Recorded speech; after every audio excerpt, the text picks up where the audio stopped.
Okay. Oh, I don't have water. Oh, well, I guess we're starting. Hello, comrades. Welcome to another episode of Under Construction. I'm your host, Ellis, otherwise known as the Admiral. And today, we are returning to Tolbrand, as we do, every week. Um,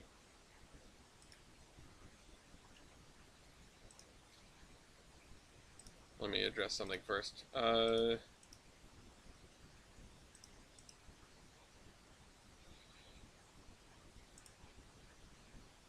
Anyway. Hello. Hello, comrades. Um,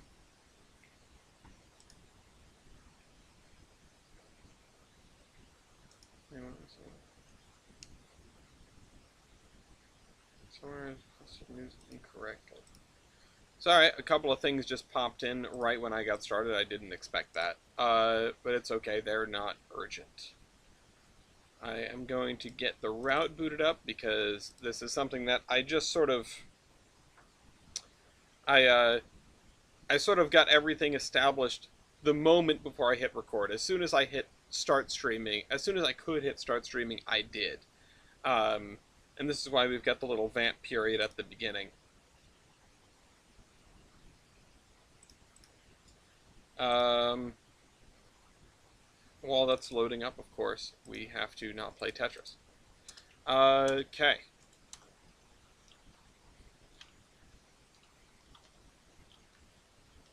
And I think I set this up already. Let me just double check.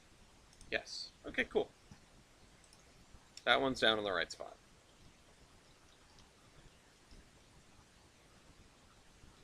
My computer's already kind of angry. Because I didn't start the route before we get started here, I will have to remember to switch over to root layer, which is important. Man, at the end of last episode, we figured out that there were some yard tracks that were not right, and that was disappointing. I did do Sand Tetris once. I did do Sand Tetris once. I was not as good at it as I am at not Tetris, but I also have a lot more practice with not Tetris. Sounds like someone just dropped their phone. And I've got a bug on me. It is warm in here, I'll tell you what. But yeah, no, Sand Tetris, it strikes me as a very interesting game mode. I'm certainly not opposed to it, but this is what I've got for now. Also, Sand Tetris is a browser thing, I think. I'm not sure. Can you download Sand Tetris at all? Because I like having this little self-contained thing where I don't have to worry about pulling up another browser window and everything. Don't worry, there are plenty of bugs in my computer. I'm playing Trainz.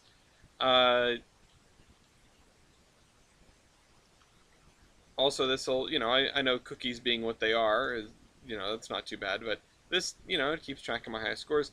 I long for the days of simplicity, right? Um, I long for good old Flash games. It's amazing that some of those Flash game websites are still around. They just don't use Flash anymore. They have substitutes, or they have sort of things that will make it work anyway, I suppose. Let's do this. Yeah, rip cool math games. Addicting games was my jam. That was where I went. Um, I think also very briefly, E-Bombs World comes to mind, although I didn't frequent E-Bombs World. It's just another name that I know. Um, okay. Yeah, but yeah, addicting games. I can't remember what there was. The Casual Collective, which had very different. Yeah, Interactive Buddy like lives in my head rent free. Honestly, the blowing him up and then he'd go, "Why are you doing this?" That little sound bite it just bounces around in my head for all time. I never played the the impossible game or the impossible quiz or anything like that. Like, I had friends that could do that kind of stuff. I had friends that had like memorized all the impossible quiz things. because that it really is just a game of memorization. Um, but yeah, addicting games was my pastime during childhood. Yeah, no, it. I think it's still around. It was on my bookmarks bar for the longest time. I haven't checked on it in forever. I would have to do like a deep dive in my bookmarks to see what's still around and what isn't. And every once in a while, I'll go through. Oh, don't push the button yet. Kitten Cannon was a favorite of mine. I don't know what that says about me, but anyway, it's also like where I heard the riff from Harder, Better, Faster, Stronger before I knew what Daft Punk was. But um, tanks, tanks. Does anyone remember tanks? Like the two-dimensional game. I would just set it up and watch the AI play. Honestly, that's probably telling about what my future was going to be like. That I would just sort of set up the AI tanks and just watch them shoot at each other and see who wins. Any of those flash games where I could have the gameplay itself and I could just be an inactive observer, they were winners to me. Um, Also, Creeper World. Does anyone remember Creeper World? It was sort of like a tower defense RTS game. I actually got back into it a couple years ago with the help of the service Flashpoint, which is a downloadable thing that you can use to play Flash games. They're like all on there. Uh, Not all of them, but plenty of them. Oh, well, we're having a full-on cascade here. Um, but yeah, and I remember some of these, and I don't remember some of them. Creeper World was a really interesting one. It was a little bit deeper than your average Flash game. At least I thought so. And then there was a Rails of War, not the Minecraft mod, and I think Skies of War. I never played Skies of War. There were Steambirds. Um, I think Steambirds was yeah. Um, oh yeah, Driver's Ed and like Gridlock and a bunch of those. Um, Rails of War I have now thanks to I think Graham pointed me to it. Um, you can just download it. There was a version, or there was a website. There was a website called Arcade Prehacks, which had Rails of War like the totally unlocked version because that was like a it was one of these where you had to pay for the full version.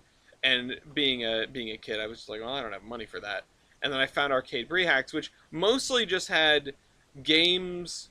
Uh, yeah, I do have the full paid version now. That mostly just had games because I think it's abandonware. Arcade Free Hacks had games that were intentionally broken, games that were hacked, games that had cheats installed on them so you could do whatever you want. But they had the unlocked version of Rails of War. And I remember playing the hell out of that, and it got taken off the website. And then I think the website like suffered legal repercussions for hosting it in the first place. I remember it being kind of serious, but of course serious to 13-year-old me and serious to ancient current time me is very very different. Um, so man, today has really been a trip down nostalgia lane. I've talked about my grandparents, particularly my late grandfather, more than I have in a really long time because of a discussion around a trolley map. Now, on our server, Matt Bacon, aka Trainman05, he has been working on a what is eventually someday maybe bound to be a complete map of trolley systems in I don't know what his eventual scope is, but he started in Pennsylvania and then he did a whole bunch of New York and Connecticut and then went on to Rhode Island and released sort of put out his current progress. Oh shoot. Oh, that could have helped me. Now I think we're screwed. Put out his current progress in the form of like an online KMZ thing. I don't know what you call it. We're host. All right, there's the end of it. Game over. Please try again. Nah, we didn't beat the high score. What's up? What's up? And what's my opinion on the person who derailed the train in Bennett? Yeah, no, don't do that. Like, don't. It's not good. Like, that's domestic terrorism. Don't do that. That kid is gonna have a real rough time when Homeland Security catches up to him. That's for damn sure. Uh, but anyway, that's sort of all the opinion that needs to be given. I think I'm not sure there's much else to say other than yeah, don't do that. Um, but I mean, if you have to be told, don't like you shouldn't have to be told don't do that. But you know there are some people who have to be told don't do that. It's the way of the world. Um, Hello, Brady. Welcome back after your year hiatus. So interesting, right? The the state of the map might not really be all that different than what you remember because progress is slow. I work on this 3 hours a week, but I hope that you can look around and be at least a little bit excited. So let's give let's give let's give a brief tour of where we're at right now because currently this is a corner of a town, and that's fine. This is a corner of a town that has gotten a lot of work done in the last year, but I don't remember where we were last time you were here. So I'll just go through and talk about the scenic parts from the town over here whose name I forget. Oh, nope, it's not written down. Oh, it is written down. It's written on the depot, but it's not on the... I turned that off. The town of Constance, right? Um, so we're making incremental progress. I've given up on the AI once again for now. We're going to be doing something else for a little while. But when we get done with this area, I'm going to go through and revamp it as just a route that you can run by yourself and have a bunch of iPortals and things like that. And then it's going to go out on the DLS. Because that's what I do when I get to the end of a version. Hey, Yankee. So yeah, this is the town of Constance. It's a nice little town. It's got a church. It's got a graveyard, of course. It has a couple of little sort of homesteads or farms or what have you, little buildings. There's really not much here. General store, all that jazz. Um, but this is something that I was encouraged to make because Pan Am was supposed to be the little town, right? And Pan Am got way out of hand in terms of little town. Pan Am is a very large town for what it's trying to represent. Um, so instead we have, and if you didn't see where Pan Am ended off, you can say as much. I'll run over there for you too. Um, Let me just find one of these without the center line. Nope. Bottom. Nope. We just don't have it. What if I use this one instead then? Not really what this means, but maybe that's what it means in a Tolbrin context. So, you don't remember Pan Am yourself, Mew? So Pan Am is way back here. And it is, it's supposed to be like a typical Midwestern town. It got a little big for its britches. I got a little excited. Last time I remember was roughly the end of the last section. Oh, okay. So yeah, it's been a while then. Because the last section, yeah, they're owned by CSX now, the whole town. Um, the last section ends here, and at the end of the last stream, or towards the end of the last stream, I talked about the sort of slow transition from forest to farmlands that we get in this area, sort of as we go through. So I'll go through it. I'll do the abridged version. I mean, this is where we ended off, and man, my computer's angry. No surprise there. And you run down. It's going to look a little goofy because we're going quicker than the game is going to be able to load, because I don't have this game loaded onto my solid-state drive. You run this way, and then you make this hard left turn. And it is fields with rolling hills. No, that bascule bridge actually does function. Like, it literally functions. It has invisible track for the boats, I think. Or even if it doesn't, it goes down with response to something coming up at it.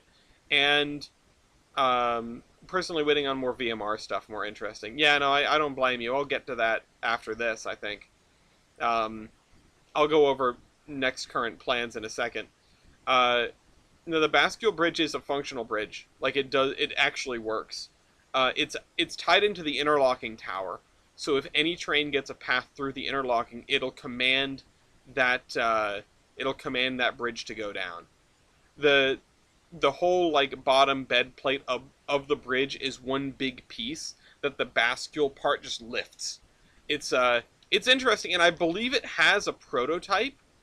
I will have to go back and look, but I'm just doing like the tour through here right now. It's mostly a lot of weaving through farmlands and crossing streams, and then we get to Pan Am here. But for a second, I'll jump back. There's a prototype for everything, you know?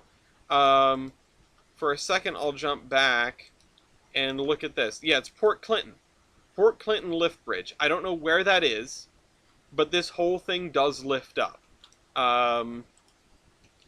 Port Clinton Lift Bridge. It's saying Ohio. Nope, wrong one. Not that one. Port Clinton Railroad Bridge. Yeah, yep, yeah. So it's Port Clinton Railroad Bridge. It doesn't say where this is. Oh, Ottawa County, Portland, Ottawa County, Ohio, United States. So I'll actually turn on my screen for a second to share this so that everybody knows. So that everybody knows that. Oh, and I can turn off the not Tetris thing. Port Clinton Railroad Bridge is this. It's in Port Clinton, Ottawa County, Ohio, United States. If we want to jump over there, it should be fairly easy to find. There you go. And it is no longer 4 tracks, but you can see that it's got all the decking for 4 tracks. So that's pretty neat. I actually had never investigated the prototype for that. I just sort of assumed that there was.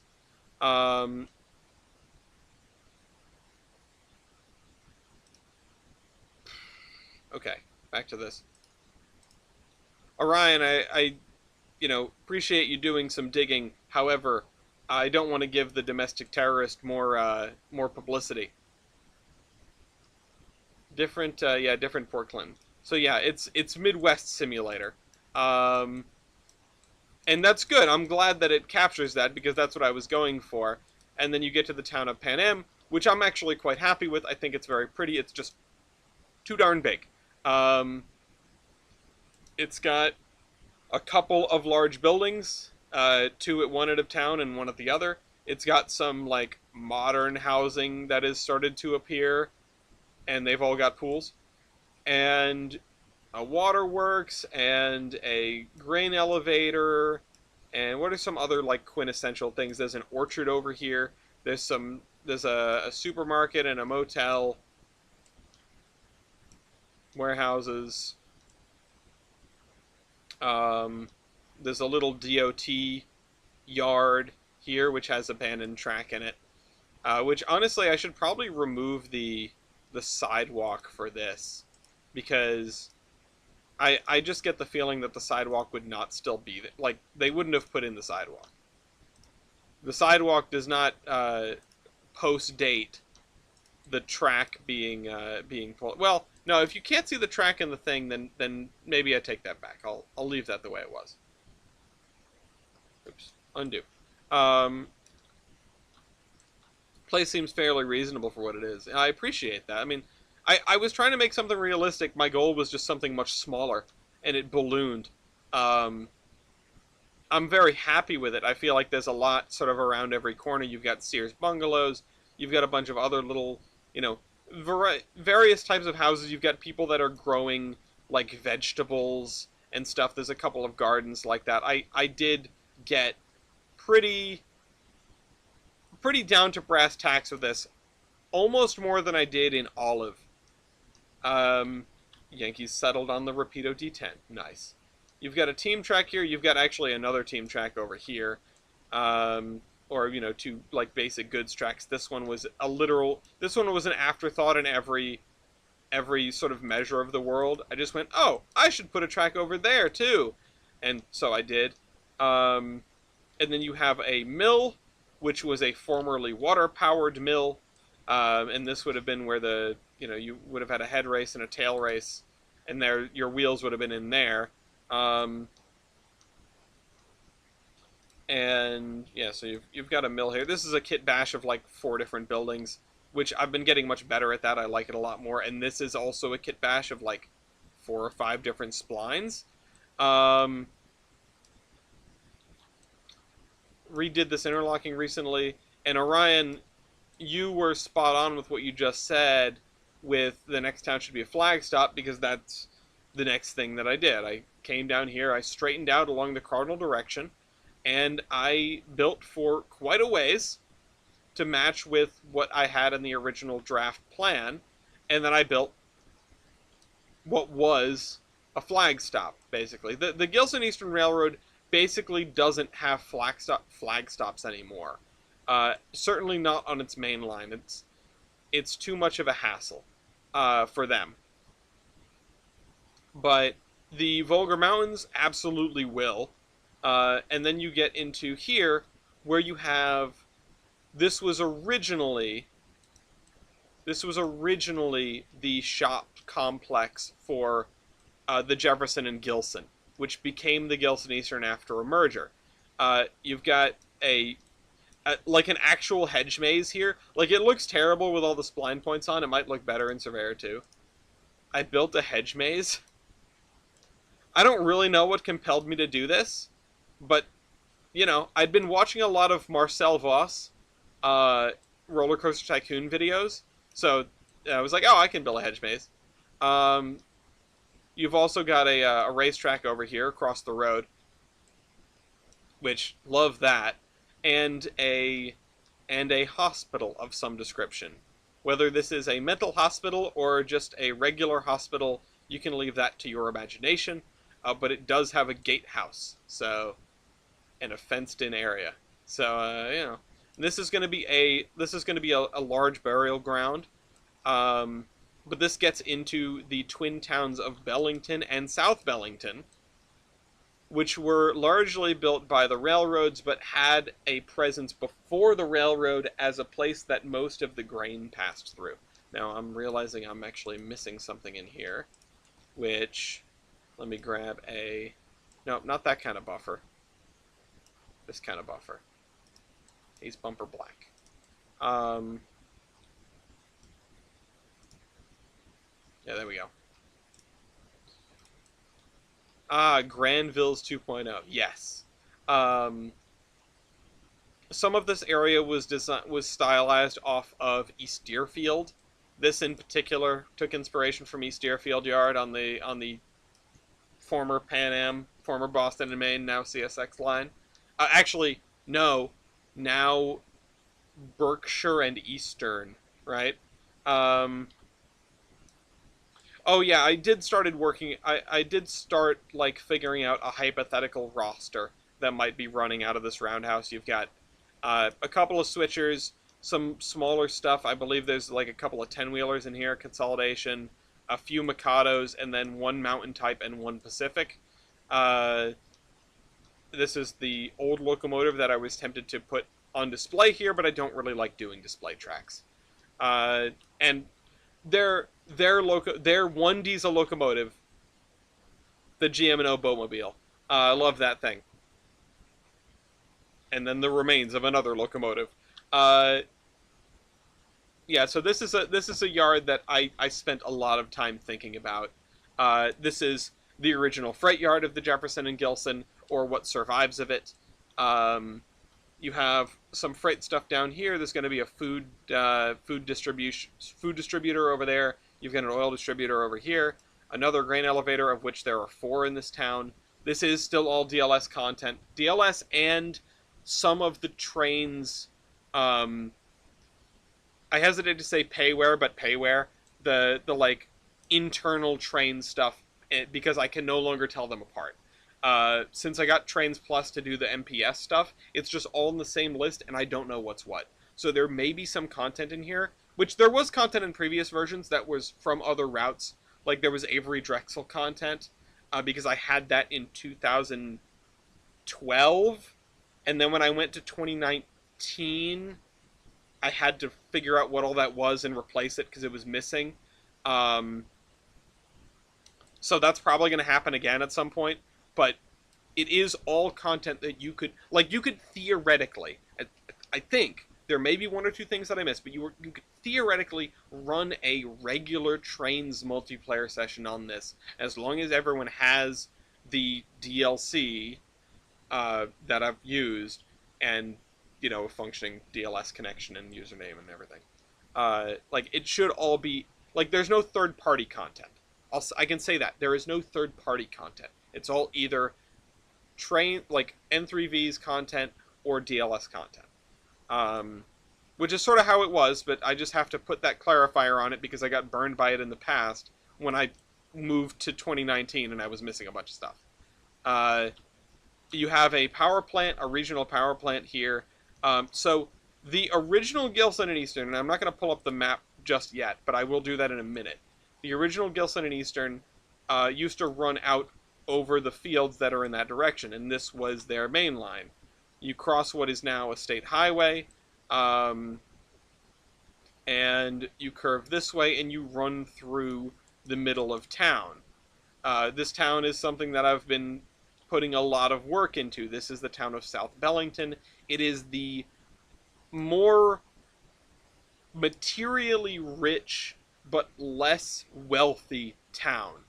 Most of the mills are in South Bellington on this side of the river. There are some mills on this side of the river. Some of them are in South Bellington. Some of them are in Bellington. Bellington is going to be a much more commercial town. I've thrown around the idea of having some actual large buildings in it. The station is the NYO&W station, which is currently getting dwarfed by the buildings behind it, but, it is what it is. And this would have been built much later, along with this other grain yard that handles, like, barley, hops, and regular grain. There's going to be a lot more yard here when I get to it. This is a layover facility for commuter trains. You have a very classic New England six-pointed intersection here. And yeah, this has been the focal point of my efforts in recent months. I did the main street first, not really intentionally, but it's where inspiration struck me first. You have a cement plant here, or a concrete plant, one of the two. Can't tell. Probably concrete at this rate. It's going to be taking an aggregate that is brought in from up the line this way. This heads towards a junction with VMR trackage way up in the mountains. And we have some other stuff, water treatment plant, radio thing. This is a leather works across the street from the meatpacking plant. No surprise how the sausage gets made there. And there's just like another distribution warehouse. I think this actually fills out this scene pretty nicely. I started putting in some residential on this side. It's very densely packed, single family. Stuff along the river here, which makes it look like they could have done barges, but this was never a navigable river. As evidenced by the way the bridges are set up. This one is super low. This one has a thing right in the middle of the river. This one also has a thing right in the middle of the river. And then you have this, which was a bridge. You have this pipeline, which, yeah, you're not going to boat past that. And then, you've got a couple more bridges up the way, and then there's going to be that one up there. There is a branch line that was in one piece. It used to start here and run this way past all of these mills and service all of these mills. It was cleaved in two when they built what is termed the mountain extension, which is this line right here. So now they have to access it from both ends and run it as two separate jobs. It is. I appreciate you saying as much, Brady. It is. I am very happy with the progress thus far, and I do really like how this place works. I do really like how this place looks and works. You've got an old steam shovel on display here. for Mulligan Cement.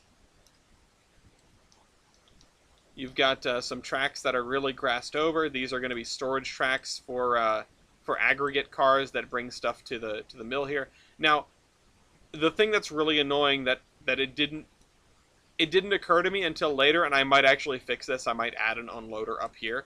Is that the unloader's all the way down here, and you can shove like 25 cars in here, but you can only unload the first 10. So that was an oversight on my part. But, you know, and I said this once today already with regard to building Trainz routes, and I said it last time too. If you don't have anything weird, you're not doing it right. Because there's so much stuff in real life that you go, well, why the heck is it like that? And you just realize the pressures on people, 100 years ago when they were designing this stuff are basically unknowable, like the minds of fish. And so you're left with, well, okay, that's the way that it is. I guess, we'll have to figure that one out. Anyway, yeah. Thanks, Matt. Oh, hi, Matt. I was calling you out earlier. Not calling you out per se. I gave reference to your beautiful trolley-related work. Okay. But we're gonna have to split this to build an intersection here.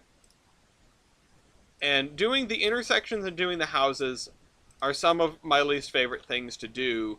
Hello, Dragon. I'm on vacation, that's why I missed this stream. Well, it sounds like you're here now. So it doesn't look like you missed it to me. But welcome. Welcome, of course. It seems to be, we seem to be having a party tonight. I appreciate the good turnout. I love it when everyone shows up. It gives me more conversation. That's really what I want, It's not like I'm making anything off of ad revenue or anything like that. Did anyone get an ad when they jumped out of this stream? I don't think I have monetization turned off, but YouTube just needs their cut. And if you're gonna say harder, I have an ad block. You don't need to answer. Replace spline with selected asset. I'm just kind of curious. But what if you want to break from the ads? Oh, you know what? I realize I actually don't need this. I need the one that doesn't have any pavement markings. Which is going to be this one. Yeah, there we go. Replace spline with selected asset. Yeah, okay, there we go. Oh, welcome, MK. Good to hear from you as well. So, actually, speaking of interurban stuff, Ellis, do you know someone that does map making? What kind of map making? You're going to have to elaborate there. The speaking of interurbans, the more, like, looking at Matt's trolley map really made me feel like I missed the opportunity to have an extensive trolley system in Bellington and South Bellington. Now, it would almost feel redundant because we have one in the last major town. We have the Mason Valley Transit Company. So I feel like I already did that, right? But map makers and making nations and continents. Do I know someone that does that, at least these days? I knew a bunch of people who did it growing up, that did a lot of world building. Personally, I'd love to get back into that. I can talk about that in a little bit if you prompt me again, because I have a thing lodged in the, like a world building exercise lodged in the back of my head that I really, really, really want to do. I just have, like, Iron Horseman the Motion Picture, the novel, the Housatonic second draft rewrite, the Potlatcher, and a couple of other things that are standing in the way of my writing projects. Hey, Mason. Standing in the way of my writing projects and preventing me from doing that. But no. And canonically, whenever somebody is asked with regard to are there trolleys here, my answer has been no. This is a place that dropped their trolley service pretty early.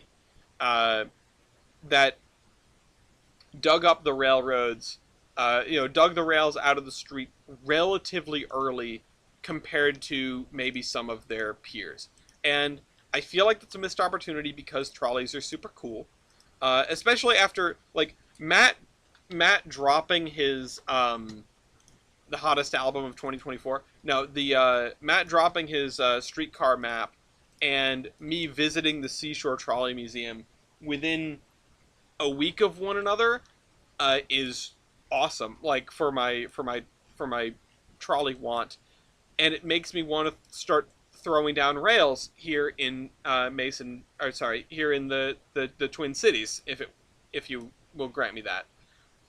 But instead, what I might do is leave the shell of something, and I know this is the car barn that we used for the Mason Valley Transit Company. Hey, Mopac, you got your trading cards. Oh, I've been wondering about those. I've been waiting for you to get them. Um, but yeah, visit theironhorseman.com and buy trading cards. They're cool. We did some card trading at the Seashore Trolley Museum. So I traded away my big Bulgarian tank engine, which I'm not unhappy about, but I sure wish I had one. Um, yeah, seeing what the trolley would avoid to do stuff. Um, no, here's what I want to do. Right, I feel like, okay, I will pull up the map now for this. Hold on, I'm gonna grab the map and we'll talk about it. There's going to be not a lot of construction on this episode because we've got so many people that haven't been here and that I want to share things with, and so many good ideas. Like, I need to get the words out of my head. I remember the Lycans trolley bridge. I need to get the words out of my head, think, Mark, think, and into the world so that I can be held accountable by all of you people when it comes around to me going, I forgot what I was going to put here, and I don't remember to look in my ideas doc where I wrote all this stuff down. Um, and I mean you people in the kindest way possible. You need to believe me on that. So, proposed opinion, all Bulgarian steam, like they're all built the same way. I don't know. I think this guy's built different. He's a big lad. Um, so anyway, let me pull up the map. I got the map here, by the way, so you guys can all see it. I'm not going to be able to. Let me see if I can rearrange this so that I can see the chat while we do this. I'm going to hide the color wheel for a second. And then we're going to throw up screen. Actually, I should have paint.net as a... I don't know if it'll work. Can I... I'm not going to figure it out right now. I'm not going to figure it out right now. That's too much. Screen. I almost just turned on the big webcam version. So, here's the map, right? We have this... The area that you can see tiles is the area that we have tiles. Baseboards, rather. And I'm going to be... Like, next thing I'm going to build, and Brady, you might like this. Next thing I'm going to build is, generally speaking, this area here. You know? Like, this area, which you can't even see that, but, can I can't make the... No, I have to use, like, a paintbrush tool. Because I'm definitely not going to save what I'm doing here. 4, 5. I'm going to work on this area here, and then I'm going to do this. So, I mean, basically I'm going to be doing this all as one thing. Like, this is the next section to get the connection from Doe Cliff through this town that doesn't have a name yet, and Appleton, which I think I might just be taken from TJ. I think I have a copy of that route. He made a very cute, like, town scene that I might use as the basis for Appleton. I don't know for certain. And then back down into South Bellington. Because this is all an uphill grade, and the reason this exists, well, so originally this was established as the Gilson Eastern is trying to get it into the mountains and go, like, that way. But in truth, in the retcon of the lore, right, this is a branch that existed, at least in some capacity, to bring down aggregate from the mountains. Alta Nova is a cool name. It's not a city, though. It's probably actually going to be quite small. It looks like it has 4 railroad lines leading to it, but I'll get to that. But, so this was... It existed, to bring aggregate down from the mountains. Um, it was then purchased and upgraded by, no, we have a Grand Union somewhere else, I think. Uh, Purchased and upgraded by the Gilson Eastern because they were in fact trying to get that way. Uh, but the thing is, this has always had a connection with the Gils with the Zion, the VMR, the only other railroad. I'll name all the other railroads. Um, with the VMR here in Appleton, so they couldn't really go any further, and it was too much trouble anyway. Um, Now, so this is uphill. This is also probably uphill. This is uphill, and then this is uphill. So this location here was a, and I haven't quite established the lore yet because I don't have the timeline established yet, but it would have probably been a helper point similar to Lionhead. And Lionhead, we know, has that roundhouse, or that former roundhouse, and I would expect something similar there, but the roundhouse probably survives because it's actually a junction. Um, so Lionhead, you've got the remains of this roundhouse and turntable, um, because it was a helper point for locomotives going, or for trains going this way before this route was built. Before they punched the tunnel through here, which I don't have a name for this hill, but before they punched that tunnel through, and before they built the big bridge, right? Um, yeah, extremely practical town names are fun. I just don't want to get too lost in the chaos, or get lost in the losing track, right? Because we already have Summit, right? The VMR does strike me as a road with extremely practical town names. Um, you know, uh,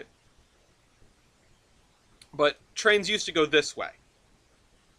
Trains used to go, they used to come off at Lionhead, or, come off of their current path at Lionhead, and chug-a-lug-a-lug uphill here. Ellington Hill, but everyone shortens it to L Hill. That's kind of funny. And then, go across this area, which is basically completely owned by the Geiger Mountains now. The highest point is probably right here, and probably will just be called like High Point or something. Actually, the highest point's probably about right here, because you're going uphill, and then you reach this point, and then you start, you cross like a ridge line, and then you start going down, and then you go back up, and then you go down again, and then you go back up, and then you go down again, and then you go back up.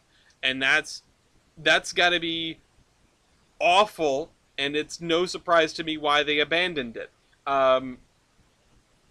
But doing this made more sense than doing this, because one, that would be too steep, and two, I mean, we know Mason Valley. Mason Valley is at the same height. Mason Valley is at this elevation, and the bridge is at this elevation. Like, this height difference is the minimum discrepancy. And to gain all this elevation up to Lionhead, and then lose it all, because this town is basically at sea level, and then lose it all, and then have to gain it all over again would be nightmarish.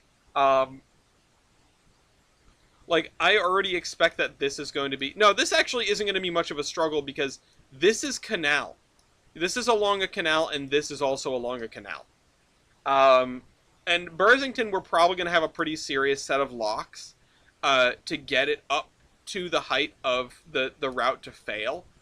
But this is going to be pretty easy running, and then this is just going to be not easy running. And Bursington is where there's a lumber mill. Stuff gets cut in Wakefield and Fail and gets floated down to Bursington. And Bursington is probably the farthest place you could float them to, because I would expect there's like a giant waterfall here or something, because you can't float the logs any further. You can't float the logs any further, otherwise you drop them off of a, like multi-100-foot waterfall or something, and just smash them on the rocks, and then they're no good anymore. So your line from Geiger City up to Bursington is a real hefty climb, um, and things are positioned where they are because they were cutting logs and floating them down, and then you'd have to load them on trains because you can't take them any further on river. Eventually, they built the locks and they figured that out, and the locks actually came relatively early, but uh, they this was this we'll have to do a lot of terrain in the area to sort of convince people that that's what the situation was. And then you get up to here, and then you have the Wakefield Gap Portage, which is the end of the, well, it's not the end of the canal, but it's where they would bring the canal boats and cargo over the hill. And then it would be on canals again, this way into the lake, and then out that way. Uh, but yeah, my goal is to do this part next, or this part next, in phases, Um, but yeah, a lot of this is. Let me hold on. Let me jump onto my ideas document for a second. Bursington, bar called Hey Ho. That's the only notes I have. Big locks on the river due to falls that kept logs from going further.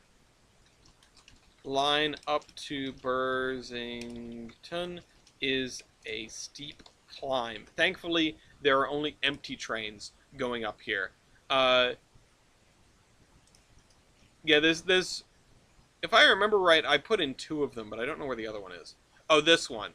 Yeah, the Continental Divide one. There's another portage up there. Am I gonna put switchbacks? I don't know. I don't know. We will burn that bridge when we get to it. There's a possibility, and there's even a possibility of sneaking in a switchback like in here or something. It depends on because what we're gonna have to do, right, is we're going to build from Doe Cliff uphill, and then we're gonna build from Bellington uphill, and then we're gonna look at the height discrepancy between these two towns and figure out how we're gonna have to connect them.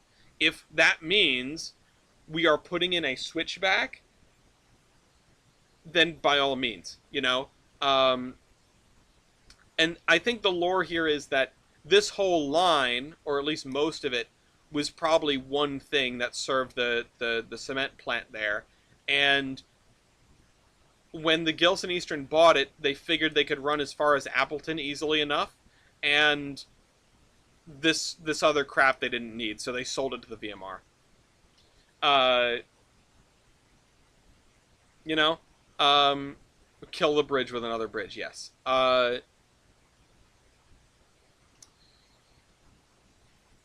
Anyway, what did I come on this map for? Oh yeah, oh yeah, right. The reason that former dual gauge, no, because this would have always been standard gauge. This would have always been standard gauge. This part was never narrow. Like originally, I was gonna have the the the Geiger Mountains take over some of this standard gauge, and then I realized there was no reason for me to do that. Uh, I don't know where we're going to have dual gauge. Well, actually, sorry, I take that back. I do. It's right here. This is dual gauge. Um, Outside of yards and things. But the reason I brought up the map in the first place, and I'm sorry if everyone is absolutely bored to tears by this point, is because I feel like this area, which is all flat, basically, this area where the purple is, which is the Mansfield Branch Railroad, and I need to update the key to include the Emden, Tombstone, and Gulf, the 2-foot gauge, because I got talked into making that. But the Mansfield Branch Railroad, another thing that the Gilson Eastern just sold off when they realized they didn't need it anymore because they finally hold the tunnel at Raven Bridge, and yeah, 7 a pulley cutting 3-foot gauge 32-foot boxcars. I don't know if this track is going to be left in place or not. I'm on the fence about that, but it's not going to be used. So yeah, Mansfield Branch Railroad is a class two basically. But the thing is, if you look at these towns out here and just how flat it is out here, I could imagine, I could imagine they that there was at one point a former interurban line that went from south of Bellington, like probably like this. You know, I imagine that's a bunch of straight lines, but just sort of went out in a different direction than that, and then ended up coming in like that. You know, it might have missed Randall, but it hit Mansfield and Douglas and Cobra. Um, Old 440s once I need to determine the roster. Yeah, no, I don't know about that. We will see. Um, but yeah, I think if I could do some Bethesda environmental storytelling and put in some sights and sounds, or some shadows and whatever. What is the There's a specific line from Grand Budapest Hotel that I'm thinking of, about the second will, but whatever. I'm not going to go digging for it. Um, yeah, the yeah, Mansfield Branch Railroad. Okay, now I get it. Yeah, yeah, but some the scars is a word for it that you don't it's not active. It's probably not active. Most, if not almost all of it. Equating yourself with Bethesda is detrimental. You can do better than them. Nah, they're pretty good with environmental storytelling. Making a bug-free game? Nah, but that's part of the charm. It just works. Uh, I like Bethesda. They're all right. They've made some things that I like quite a bit. I've been playing a lot of Fallout 4 again lately, so that's been on the brain. Um, at any rate, I've never played Skyrim. That's beside the point. Although I do have Alduin Pass, so I at least got the this is Alduin Pass here, so I at least got the Skyrim reference in. Um, the Yeah, it would be nice to have some shadows of a former interurban line, and maybe even some of the industrial trackage in Mansfield or Douglas could be former interurban trackage that the Gilson Eastern or the Mansfield Branch Railroad took over. Which, let me, where is Mansfield Branch Railroad? I spelled it wrong, but something plane related in Douglas.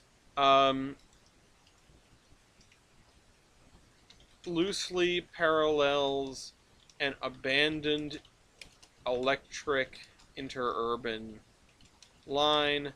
Trolley once served B/SB. Bellington or South Bellington. Now I'm going to look at that, and I'm going to look at that in a month or so and go, what the heck? We also need to remember, and I'm sorry, this is me pointing out, maybe a rip track that has some old interurban equipment on it. Yeah, that's probably a good idea. But the other thing, yeah, we've got to make sure that when we get to, oh, I lost it. Where'd my sports teams go? Gilson City, we need to have some sports stuff. Oh yeah, Tolbrin Sports. I came up with names for some football teams. Jefferson Statesmen, Tamaros Tigers, which, yeah, these are off map. The only one that's going to be on is the Tolbrin Mariners. The Nudie Mag Centerfold is going to be off map, and so is the Akron Captains.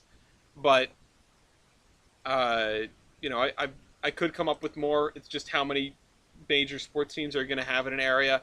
I probably should also have baseball, because I've put so many baseball diamonds down. And I don't know about hockey. I don't know if this is the right locale for it. Like, maybe they have a hockey team on the entire peninsula. Um, and I can't think of any other things. I mean, there is a soccer stadium over in Olive, so maybe there's a soccer team, but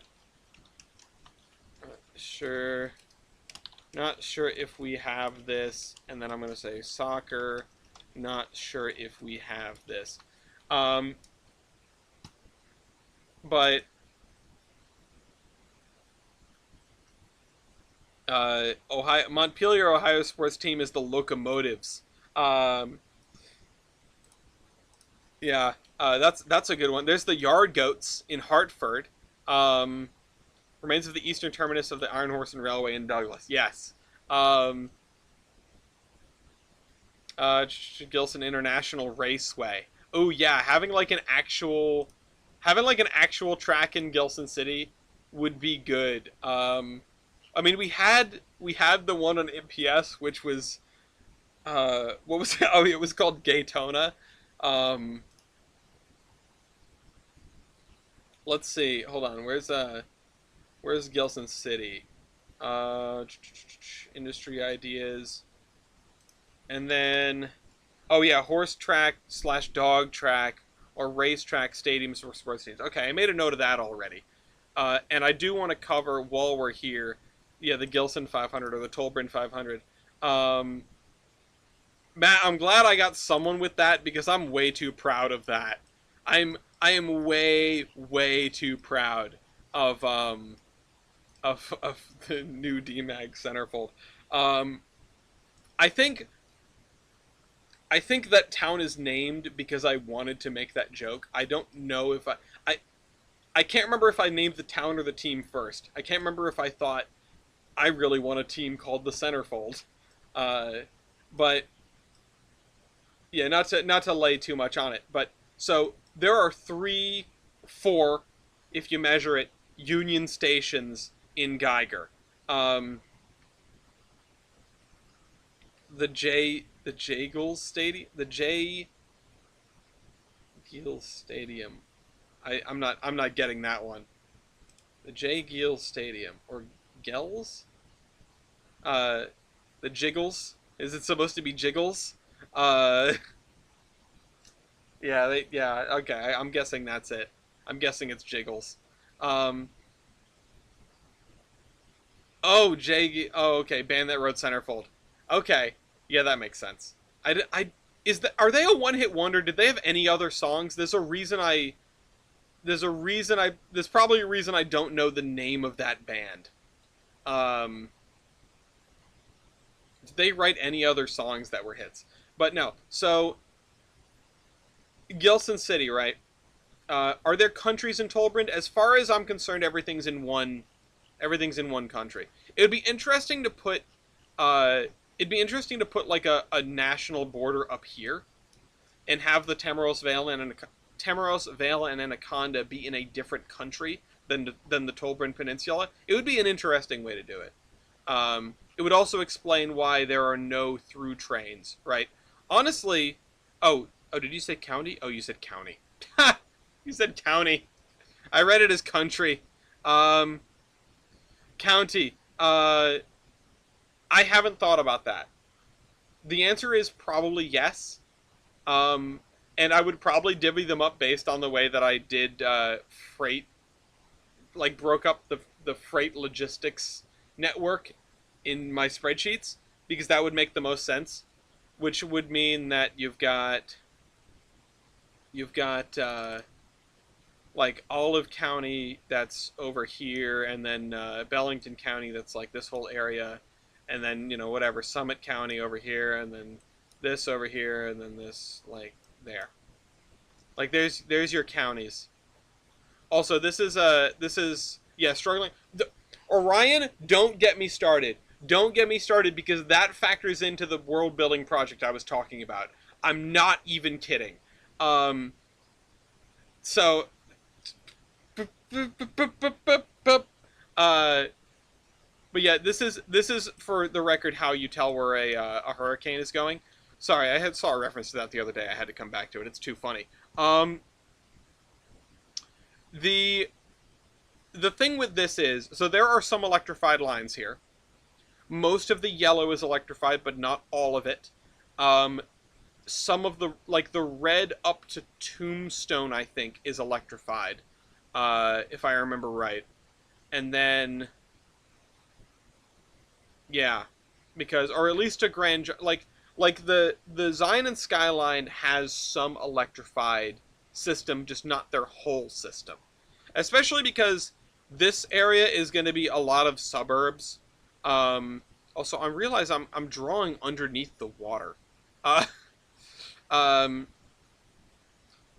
the Zion and Skyline is going to have the mainline electrified trains. The Gilson Eastern, probably not so much. I have I have tossed it around a bunch.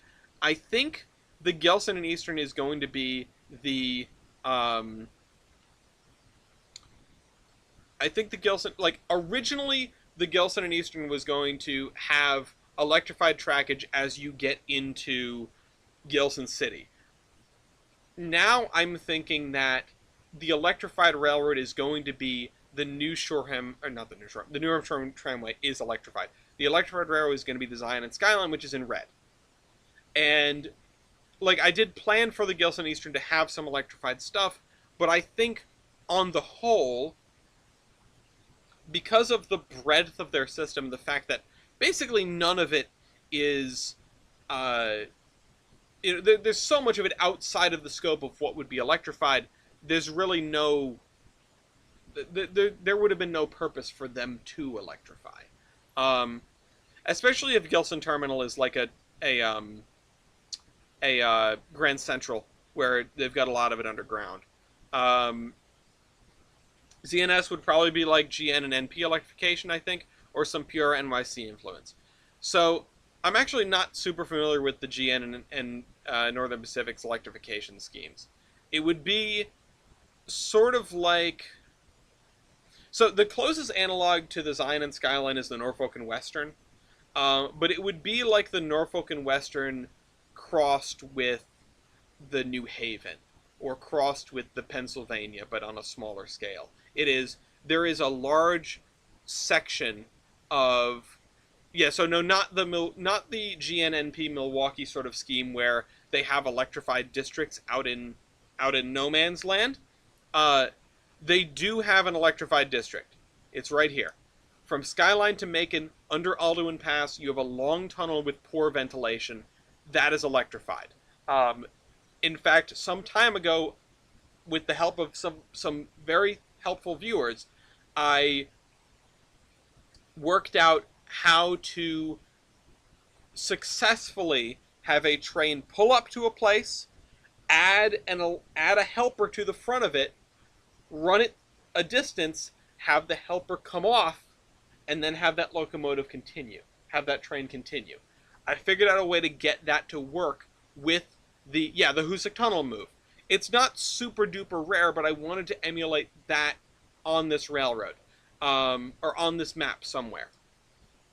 Matt, what you said about this world having one of everything, I am trying. You know, it's if I come up with something cool, I figure out a way to put it in here. Third rail electrification, yeah, we've got that. That's most of the yellow here. Overhead electrification, that's going to be the red pretty much all the way out to at least here, if not out to Tombstone. And I could see some Gilson Eastern trains taking advantage of that and running, this way into Gilson Terminal. There are probably some long distance trains that are coming in this way, and they want to use the Gilson Terminal for a 1-seat ride to this place or the other. And yeah, I think the Gilson Eastern, the light blue, is going to be almost entirely a steam and diesel powered railroad. Um, there would have been, I think I was talking about a line they would have inherited that might be electrified, probably this one. Um, but this scheme changes every time I talk about it. The Gilson Terminal, you can look at that like a Grand Central Terminal crossed with 30th Street. Grand Junction is sort of like an overgrown back bay station where you've got a bunch of stuff coming together, but the head house is not super impressive. Um, Gilson City is an outrageously large confluence of what are effectively um, what are effectively uh, like heavy rail subway lines. And then Gilson Union is very much like a 30th Street, where you've got two levels of through trains, and the different kinds of stuff. So yeah, I mean, Gilson Terminal is going to be Grand Central Terminal thing. Grand Junction is probably going to look like an overgrown back A. So really, what it's probably going to look like, it's going to, I have to have a Penn Station analog in here, right? Grand Junction is probably going to look like that. Although what it's probably going to be is the Baltimore station. I've got to think about what assets I have, right? Gilson Terminal is probably something I'm going to have to build from scratch. Gilson Union, I genuinely do not know. Gilson City, also haven't a clue. Grand Junction, maybe the Baltimore station. I don't think we're going to have a big enough city to justify a Toronto Union Terminal, as much as everybody loves that model. Newark Penn Station is a good one for Gilson Union. Yeah. You just need that intersecting stuff, because this isn't, your eyes do not deceive you. These routes are not going to be connected to this route. In fact, the reason this exists is because of the boat train. As trains at the top level and cars pass under, you could raise it a bunch for trains underneath. That's good thinking. And I'll write that down.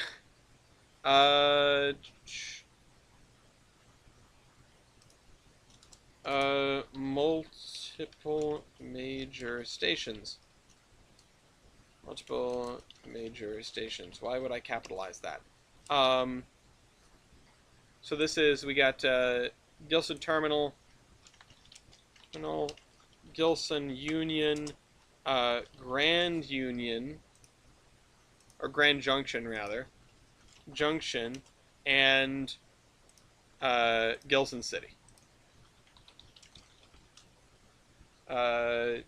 Which is just New Shoreham Tramway. And then Gilson Union. Gilson Union is NST and GE, 2 decks. 2 perpendicular decks. Grand Junction is NST, GE, Z and S, many parallel tracks, and then Gilson Terminal is NST, Z and S, terminal with perpendicular through tracks, or through tracks. Okay. So we got that written down. Oh, okay, right. I wanted to put down Grand Junction, Baltimore, question mark, and then Gilson Union, Newark, question mark, raised. There we go. Yes, Secaucus Station. Okay, the thing that I wanted to point out here. Oops, wrong. Wow, I opened the actual game. No way. Many perpendicular tracks. Does the DLS have a Troy Union Station? No, but I've built an analog. I could build an analog. I really do want to use that Baltimore terminal, though. It would be a Troy Union Station. Honestly, would fit really well if it weren't for the fact that Troy trunks down on both ends to 2 tracks, and that wouldn't be accurate here. You're going to have at least 4 tracks coming in on the north side and at least 6 on the south side, I would imagine. Probably more than that, because you've got 4 on the... I don't have to do that, but it would make it look very strange to not have it trunk down like that, because the reason that they had to trunk Troy Union down is because it was wedged in the middle of a town that was growing around it and constraining it. If you have the 4 tracks of the Gilson Eastern and 4 tracks of the Zion and Skyline the overhead electrified Zion and Skyline and third rail electrified New Shoreham tramway coming in together to make this massive catastrophe of an interlocking, you're gonna want roads nowhere near that. You're gonna, when you built this thing, you're gonna want to have like bulldozed entire low-income neighborhoods. Um, Nuremberg Station in Germany. Does that? Let me look that up. Train station, Nuremberg, Germany. Yeah, that's more like it. That is the kind of, probably not this many tracks, but definitely this is the vibe that I'm going for. Uh, or Nuremberg, because of differing spellings. I love this. Is this a giant sawtooth roof? I love that. Can I? No, I can't zoom in on there. I can't zoom in. Oh, that's right. There's not a lot of Street View in Germany because of the privacy laws. That makes sense. But yeah, this is yeah. It's gonna look something like that. Troy Union number of platforms and they go off their own way without converging. I would say so, but then the platforms are all really short. You know, so I think I'm going to try to keep the number of platforms sane. 8 is probably the most that I'm going to do because I'm going to have to do overhead wire and third rail electric for all of them. And that's going to be an absolute pain in the butt. So, to finish my thought, and maybe we can actually build some today, this connection exists because of the boat train. And for those who don't remember what the boat train is, let's go look at the boat train.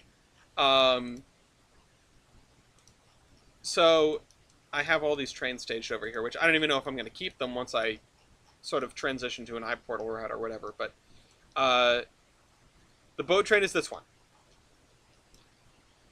Now you'll notice it's a little different than all of the other trains. Now, the fact that all of these are steam powered is probably not super accurate because the Gilson Eastern is very much in the throes of dieselization. And I talked about that a little bit last time. But you have this. These are FL9s. These have third rail power. The boat train goes non-stop from Jefferson, which does not have as much of a serviceable deep water port because of its position. Goes straight from Jefferson in the early morning on Gilson Eastern Rails. It's a joint service. Gilson Eastern Rails through Olive, through Mason's Landing on the main line. It's one of the highest priority trains on the system. Through Bellington, through the Raven Bridge Tunnel, the only place where the Gilson Eastern trunks down to 2 tracks. And then through this connection, any luxury train similar to what the Santa Fe ran. Funny you ask, because we were using Santa Fe cars for those, for exactly that. So, yes, we are going to have some luxury trains. Even though the like full end-to-end distance of the Gilson Eastern is not all that long, you can cover it in a day. There will be run-through trains that come from, which this one in particular is one, that's why it's so damn long. There will be run-through trains that come from points north or points south. Does DLS have an Alco DL109 if I wanted more mainline diesels? I don't think I'm going to do a DL109. Also, the Gilson Eastern is not an Alco road. The Volga Mountains bought Alcos. They were the people buying Alcos. There are very few, if any, Alcos in Gilson Eastern service. The VMR is the Alco road, and then similar to what similar to a lot of railroads, really. And having connecting coaches is something that I wanted to institute as well, between the different railroads on Tolbrand. The boat train comes off the main line, runs through Gilson Union, runs through Gilson City, and runs straight to Meridian, which is where all the ocean liners and cruise ships dock.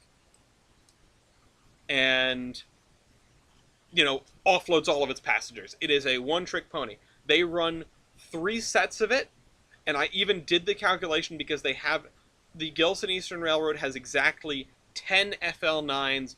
3 are in service on each set, and 1 is in reserve at any time. I did the calculation for how long it would take, what the turnarounds would be, what the schedule would be like. And I have that over here somewhere. Intercity passenger timetables. Um, yeah, so we called it the beach towel special, even though it's not. It doesn't take you to the beach. Uh, so you see which locomotives are which and how they get rotated around. So, yeah, this is a little like I would have to spend time figuring out what I wrote here, but that's uh, the yellow is mostly third rail electrified. Yeah, it would make sense for a non-stop steel slab slash coil train as well if there's going to be a shipyard. Yeah, that's a good point. But yeah, there's all my shiny trains. The Zion and Skyline, by the way, if I remember correctly from my documentation, bought Baldwin's, but they're not a diesel heavy road. Like I said, their closest analog is the Norfolk and Western, and they electrified what made sense for them, and they kept big steam for the rest of it because they're a coal hauling road. They get their fuel for free. Um, that's I've been talking about lore so much I don't even know how to build anymore. Uh, that is the way that boils down. So I was gonna actually compare them to the Virginian, but the Virginian, went like all in on the electrification scheme, which is base as hell, but they're not quite the Virginian. And that's why I said, well, they're sort of the N&W combined with the New Haven, because they kept all their big steam around, and they also have an electrified district that's a little closer to home, so to speak, in the densest regions. I think that factory is floating. Which one? This guy? Not quite. This one? No, not quite. You're gonna have to be way more specific than that. I think everything's on the ground. Might have just been the way the shadows look. Oh, is this guy floating? No? I don't know which one. We'll find it eventually. This guy? No. Um, we'll find it eventually. But yeah, so there's your lore dump for today. And it's a lot of the stuff I've covered before. I don't think I've covered it so succinctly before. Um, so, anyone that hasn't been around lately, I hope that helps in terms of the state of the route. It is a lot of talking about something that I'm never going to get to. Uh, and that's maybe a little pessimistic. It's a lot of something that talking about something that I may get to in my lifetime, or that I may have to pass on to my children to finish this route for me. Um, just tune in. Can you repeat all that? Oh boy. Thanks, Chris. Uh, yeah. I can't. But using the power of scrubbing back to the beginning of the episode, you can hear it all over from the start. You're welcome. Uh, anyway, the truth is the game was rigged from the start. What am I using as the oh, the river bottom here is just this same green grass, which I feel like is a little uninspired, but it does look a little different when it's underwater. Um, in the beginning, the universe was created. This has made a lot of people very angry and is widely regarded as a bad move.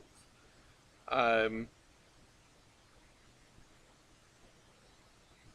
okay, I don't actually know what I'm doing here. I'm just sort of filling in this texture here. I need to get my brain back in the. It needs to get out of the like lore centric mode and into the hey, we have a route to build mode. Meaning of life is 42. Thank you, Kaiser. Thank you, Der Kaiser. Kaiserin. Um, okay. I sure am. I love the Hitchhiker's Guide. Um, I cannot wait to watch the VOD later and listen to all the Torben lore to my heart's delight. I am, I'm glad to hear you say that. That makes my heart happy. I don't know who watches the VOD, not because, don't take that the wrong way. It's not me saying, I don't know who watches the VOD. It's me saying, I do not know who watches the VOD. If you're watching the VOD right now, feel free to leave a comment and let me know that you did. Because I always know who's here watching the stream, or at least I know most of who's here watching the stream, because you guys are very good at interacting, and I appreciate that. It would be very sad. Like, I don't like parasocial relationships. I've said that 1,000 times. I've said it once, I've said it 1,000 times. I don't like parasocial relationships. I would rather have actual relationships, even if it's with far too many people than I could ever hope to actually have, like, a proper friendship with, right? Okay, here's the question. Do I do different, do I do different garages, or do I just make them all the same? For this, do I get lazy, right?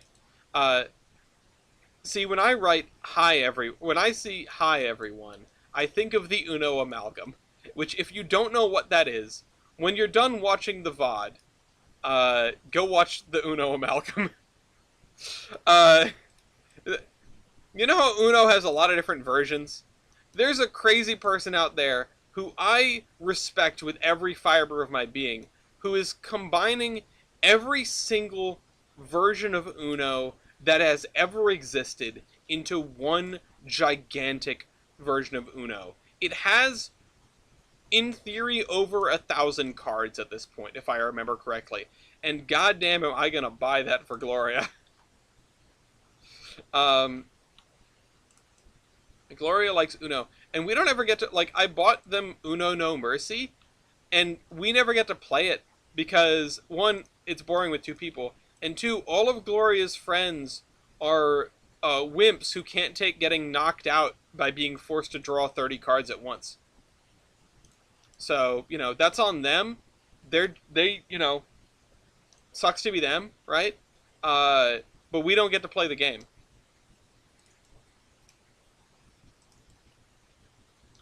Anyway. But yeah, just the way that those videos begin with "Hi everyone." It's also, if you've seen the video of the guy ranting about Monopoly Cheaters Edition, that's that person. I know that video that video went around, okay, and it deserved to go around, because you know what, as much as I hate negative content in general, boy, I understand why people love it so much. I love, it's so engaging to watch someone be, like, not mad, just disappointed, and, like, just pull something apart, right? Especially, and I know this is going to be, it's super not helpful for me to say, but especially if it deserves it, right? There are things that are not very good, but they have redeeming qualities. And because the discourse around them is universally negative, you don't even get to say that you like the thing. And I'm gonna say it. I sat in a theater for all 3 Star Wars sequels, and I liked them. I was not unhappy. I'm not a Star Wars fanatic. I am not despite the fact that I had a movie review podcast, I'm not really a cinephile. I'm not there to sit and pick apart these movies. I'm watching Star Wars because I want to watch Star Wars. If I want to watch, with all due respect, a good movie, I'm going to put on a movie that isn't Star Wars. Okay, A New Hope is pretty good. I know people hold up Empire Strikes Back as, like, the best. Personally, I think Rogue One is the best, because it's just a one-piece story. It's one and done, and if you've seen the detailed diatribe, I agree with, like, everything said in that. If not, you should also watch the detailed diatribe and subscribe to Overly Sarcastic Productions. They're great. They're great from, like, a writer's point of view, The trope talks and stuff, it's fun. Rogue One was decent, and you know what? I respect that take, because decent is all it really needs to take to be the best Star Wars movie. Uh, because it's Star Wars, you know? This isn't this isn't I the first movie that came to mind when I was about to sort of compare it to like a critically acclaimed, like held up movie. I don't think this is one of these. I don't think this fits. If you know what this is, you know why it came to mind. And if you don't know what this is, um, I'm not gonna say look it up because I don't know the ages of everyone in the audience. Blue is the warmest color. Uh, anyway, I've only seen about 10 minutes of that movie, and if you know that movie, you know what 10 minutes I've seen. Sorry. Uh, if you don't know what 10 minutes of, if you don't know that movie, don't think about it very much. Uh, what is like Arrival? Arrival, right? I haven't seen Arrival. I know it's critically acclaimed. Um, I know it is held up as a very good movie. It's something that I'm not gonna lie. When Arrival was free on YouTube, I sat at my computer desk and thought I could put this on my second monitor, or I sat at at my coffee table with my work laptop, and while I was plugging away at in the spreadsheet mines, because when I'm not doing spreadsheets here on stream, I'm doing spreadsheets and getting paid for it. Um, the the uh, the thought crossed my mind, like I could put this on the TV, and then I realized, no, no, no. Why would I want such a good movie, like an acclaimed movie that I want to experience the goodness of? Why would I want that as background noise? No, there's no way I'm gonna have that as. I'm gonna have that on. There's no way I'm not gonna be paying attention to it, right? There are some things that I care too much about to put on as like keep my brain busy entertainment while I'm trying to actually get work done, right? Arrival is probably one of them. I don't have an opinion on Arrival because I've never seen it. I still haven't seen it. I am bad at sitting down to watch movies, setting the time aside to sit down and watch movies. That's why I made a movie review podcast with Gloria, so that we had an excuse to sit down and watch movies. It had a good run. Now, you go watch The Realist. It's good. The Caddyshack episode might be the best episode. I love the Caddyshack episode to death. It's also the only one where I screwed up the video processing of it, and it shows the wrong thing. But, I'm waiting for Twisters to come out to streaming outlets. Oh, yeah. I've heard Twisters is very good. I've never seen Twister. That should be on the list, right? I did watch the Everything Great About Twister, again, because I love positivity. I watch Everything Great About instead of Everything Wrong With these days. Anyway,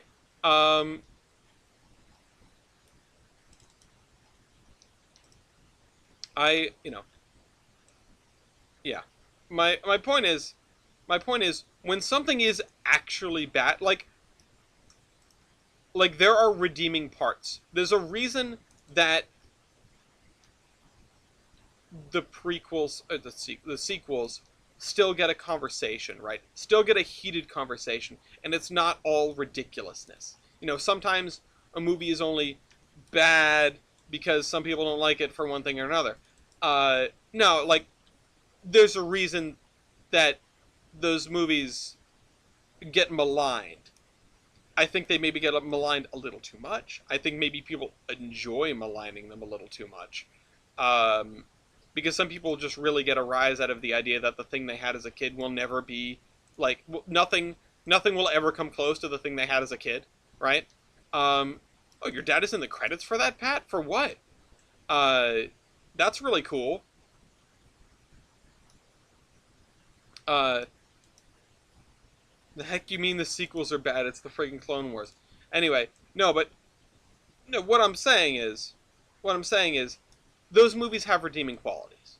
Like you can have a discussion about what is good and what is bad about basically all of the Star Wars movies because they almost always, because I will, you know what, I'll say always because there's redeeming qualities in basically everything. They've got you know, they're not terrible movies. The pacing in some cases is a little weird. The characters aren't the plot isn't really straightforward from one to the next because they changed directors midstream twice, which is not a great idea, especially when you don't have a written out plan for how you're going to do the trilogy. Like, at least figure out the second and third movies together, and stick to your guns, right? The cowardice of doing the third movie the way that they did because people freaked out about the second movie made the second movie not like a piece of media stand on its own away from other pieces of media, and I hate saying that, like, oh, this sequel ruined the original one. It didn't ruin the original. The ninth movie didn't ruin the eighth movie, but the ninth movie had an opportunity to help out, to sort of like close up things that the eighth movie left hanging. And that's something you tend to do when you have a series of things. You don't resolve them all in one go. You resolve them incrementally. You do this, and then in the next movie, you have some loose threads so you can pick them up, and you can do more. Likely in the filming. Final Count. Okay, that's a cool little one. Grandfather was likely in the filming of Final Countdown. He's in there somewhere. But my point is, there are times when something is bad. There are times when, and even then, there is good in the bad. Even then, there is probably some stuff that's redeemable about Monopoly Cheaters Edition. And if I remember correctly, there are points where, it's like, oh, this is the only good thing about this game. I can't remember. But that seems like something that I would expect from that channel, Massacre's Mansion, because he seems like a fairly level-headed guy, except for the part where he's trying to combine all the Uno versions into one. That screams actual insanity to me, but have you seen the map that I'm working on? I have no room to judge. So, Bluffs. Okay, that's cool. In Bluff City Law. If you want a good movie because it's bad, just watch Sharknado. Yeah, no, there's like, there's a sliding scale, right? There's just like good, and then, sort of mediocre, and then bad, and then it wraps all the way back around, right? In some cases, there are movies that are bad, but they are like uniquely, there's something, right? I hesitate to use the word good, but they're really something. Where if you wanted a certain thing, you're getting that certain thing, and that's what makes the movie good. Good is subjective. I love Battleship. I love Pacific Rim. These are movies that, if you walk into the theater, and Pacific Rim is genuinely not a bad movie. Like, Battleship is, like, Pacific Rim is not, it's not, like, up there, but it's not a bad movie. But it is an outstanding movie if what you want out of a film is giant robots punching giant aliens. And similarly, Battleship is a kind of bad movie that escalates to at least a good movie if you go in there wanting AC/DC, a battleship, aliens, like a combination of things, an adaptation of a board game you never thought you would see, a combination of things that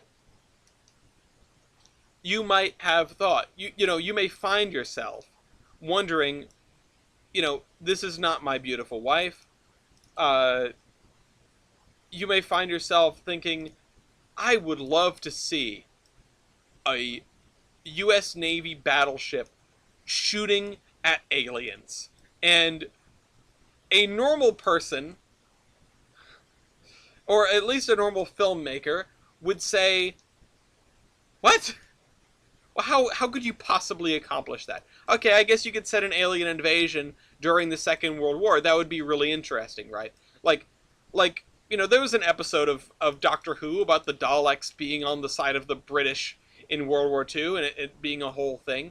Like, They made a Spitfire fly into space and shoot at the Dalek spaceship. It was kind of a fun episode.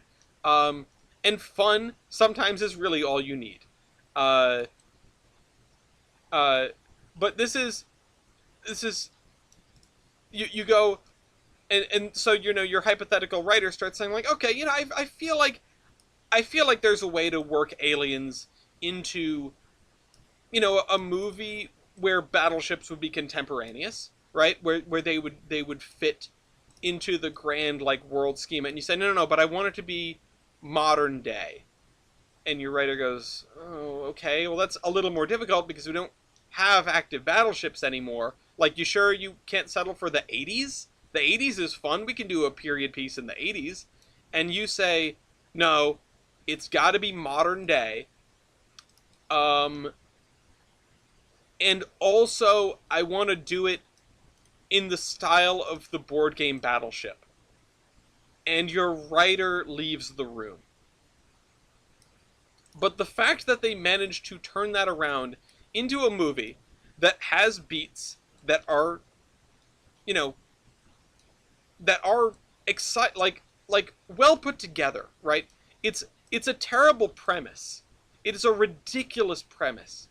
But there are aspects of it that are well put together. I do not care about the characters. I do not care about the romance. But the like mechanisms of how this movie unfolds aren't terrible. Uh you know, there isn't a lot of ridiculous Deus Ex Machina, right? Um yeah. I have a setting where the tech level is pre-World War II as a genocidal elves as the enemy. Main ship of the setting is an Issei analog with 18 16-inch guns. Okay. Holy moly. That's fun. Um uh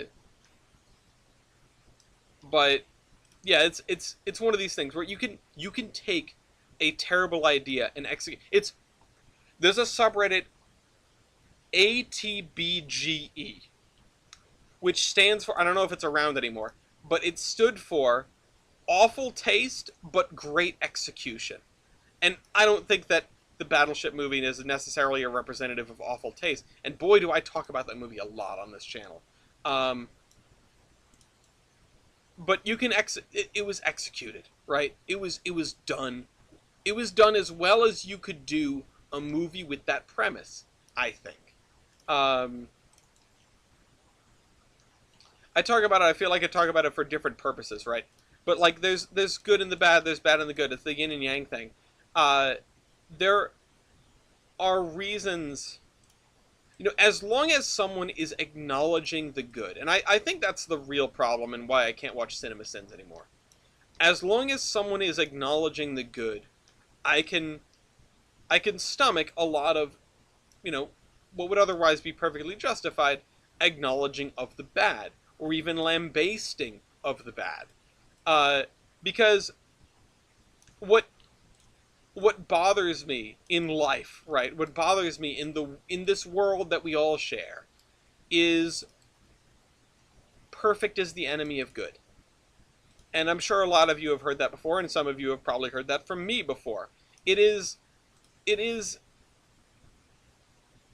disappointing when people will reject a solution because it isn't the best solution, or it isn't a perfect solution, or it isn't the solution that they want. And there are times where you must reject a solution because it's just not good. Um, like, for example, battery electric locomotives on an already electrified corridor. Uh, but you don't want to let you don't want to let what is effectively a perfectly good solution or a perfectly good movie get derided into oblivion because it has some stuff wrong with it. Because perfectly good does not mean perfect. Um, City planner plays. Yeah, honestly, anyone doing city planning is probably so intimately familiar with the idea that perfect is the enemy of good that they just automatically have my respect. City planners in this day and age do have an utterly thankless job um, mostly at the hands of people for whom perfect would not be good enough. Uh, and we need to be introspective about that. We need to look within ourselves and see when we are being unreasonable about a solution because we feel like the detractors outweigh the outweigh the pros, and we cannot hear otherwise. Um, and I think the best way to defeat that, because easier said than done, right? I think the best way to defeat that is by trying to look at everything for its merits. Trying to look at anything you can for its merits. Trying to, and obviously someone's going to throw out like a ridiculous exception at me, probably involving Hitler because this is the internet. Uh, Stop it. Get some help. Uh, but if you can take a step back and at least assess the merits of something, you are a lot closer to sort of recognizing when a solution may be valid that you initially wrote off. And I'll give an example from this very channel. I'll give an example from a couple of weeks ago. Well, a few weeks ago now. Working on the Iron Horseman wheel arrangement classification. Talking about it on one of these streams. We had, I think Bryson was in here. Falco, de Grice. And I was talking about how to classify Mason bogies. And he threw out something that at face value sounded completely ridiculous to me. Which is, well, why don't you just... Well, which, first of all, don't do why don't you just. That's an Adam Savage thing. Adam Savage has a video about that. Don't do why don't you just. But, yeah, MK, I can explain a little bit more in a second. The idea was, or well, I should explain. The idea was, okay, how do you classify Mason bogies under a similar system to the white system? Because normally we don't classify them any differently.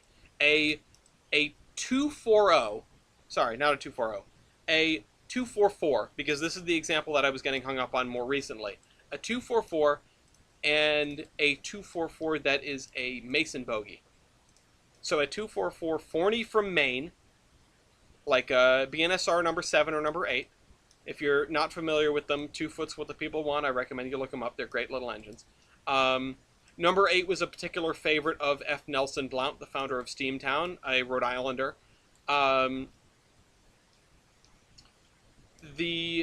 So, how do you describe that differently than a 244 Mason bogey built for the Boston Revere Beach and Lynn? The Boston Revere Beach and Lynn had like 30 of the things, and that was their entire roster of steam motive power almost. It may have been full stop. I'm saying almost to cover my bases. The thing with the thing with it is, if you look at, and there really aren't that many examples of this, but you classify a 4444 duplex differently than you would classify a 4444 if it just happened to be skookum with extra leading and trailing wheels. You wouldn't write those down as the same thing. They're not the same locomotive. You would specify that one is a duplex. And like, the white system doesn't really have a way to handle that. You just write down duplex after it, which is, acceptable, but it's not really what I was trying to get at. Mostly because my goal was to find names for all the weird wheel arrangements, and having those two things be the same. Like, the 0660, yeah, the MK, I'll get to that. The 0660, there was a duplex one of those in, like, France or something. It's cursed. It's terrible.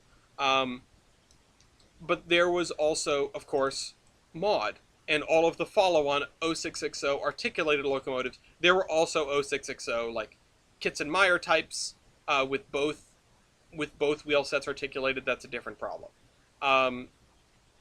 The question was, like, the train of thought was this: if you have a 266 commuter locomotive, or a 244 main Forney, and a 244 Boston River Beach and Lynn Mason Bogie, or a 2666 266 DSP&P Mason Bogie, do you call them the same thing? And I think the answer is no. Because if you say a 266, like, you want to know what you're getting into. Like, the wheel arrangements are a jumping off point to a greater understanding of what locomotives you're looking at, of what locomotive you're looking at without looking at it. It describes something about those locomotives which should be able to be ascertained with a glance, but isn't always obvious. So, a 266 rigid frame locomotive used in commuter service out of Jersey City or something, and a 266 Mason Bogie used over Kenosha Pass, I don't think are deserving of the same name in terms of wheel arrangement, because they are functionally different. They're functionally different. Their wheels function differently. An 0660 duplex should be called something different than an 0660 articulated engine. And that got me hung up, because it's, how do you describe it? How do you portray it on the white system, or on an analog of the white system? And Bryson threw an answer at me, which I did not expect to hear, because I had already thought about it and written it off. And I just wasn't bold enough to take it any further than that. But Bryson writes, in the example of a 266, right? 266 Forney. He writes, why don't you call it a 2606? And I went, that's ridiculous. And then I thought about it for a while. And now I've kind of come around to it, and I'll tell you why.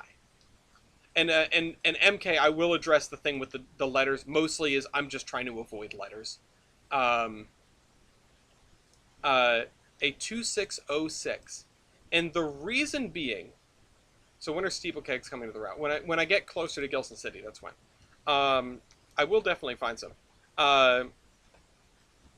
Yeah, I thought about this and pondered for an hour or two. A 2606. I went, that's ridiculous. Why would you have a zero in there? And then I thought about it and went, well, white has extra zeros all over the place. And 060 has 2 zeros. What do those zeros tell you? It tells you what it doesn't have.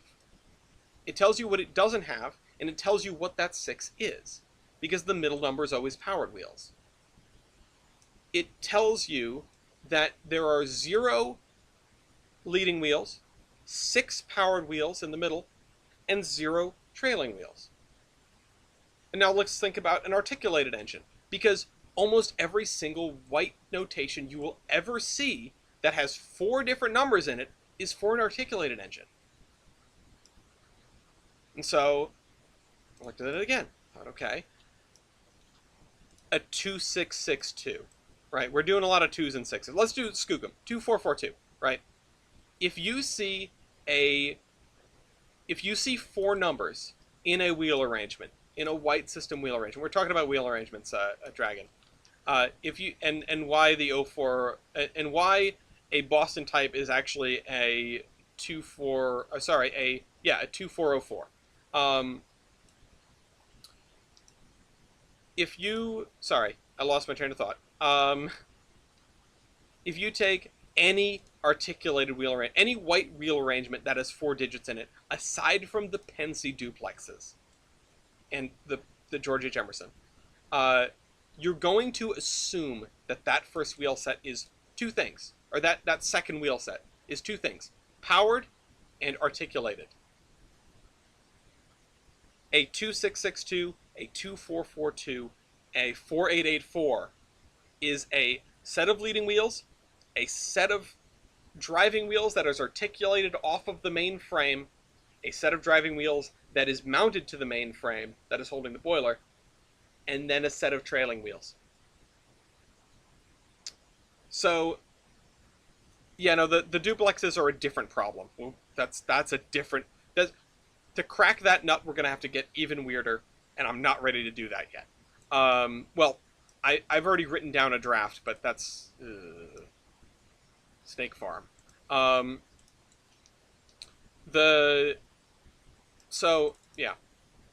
So thus I present that Mason bogies have an extra 0 in there because they have 0 driving wheels that are rigidly mounted to the frame of the, well, sorry, rigidly mounted to the boiler of the locomotive. Mason bogies in particular are weird because they don't have a frame that in that area per se. Like, the boiler is a stressed element. The boiler is part of the frame, which is bad. Don't do that. But that's what they did. So anyway, yeah, the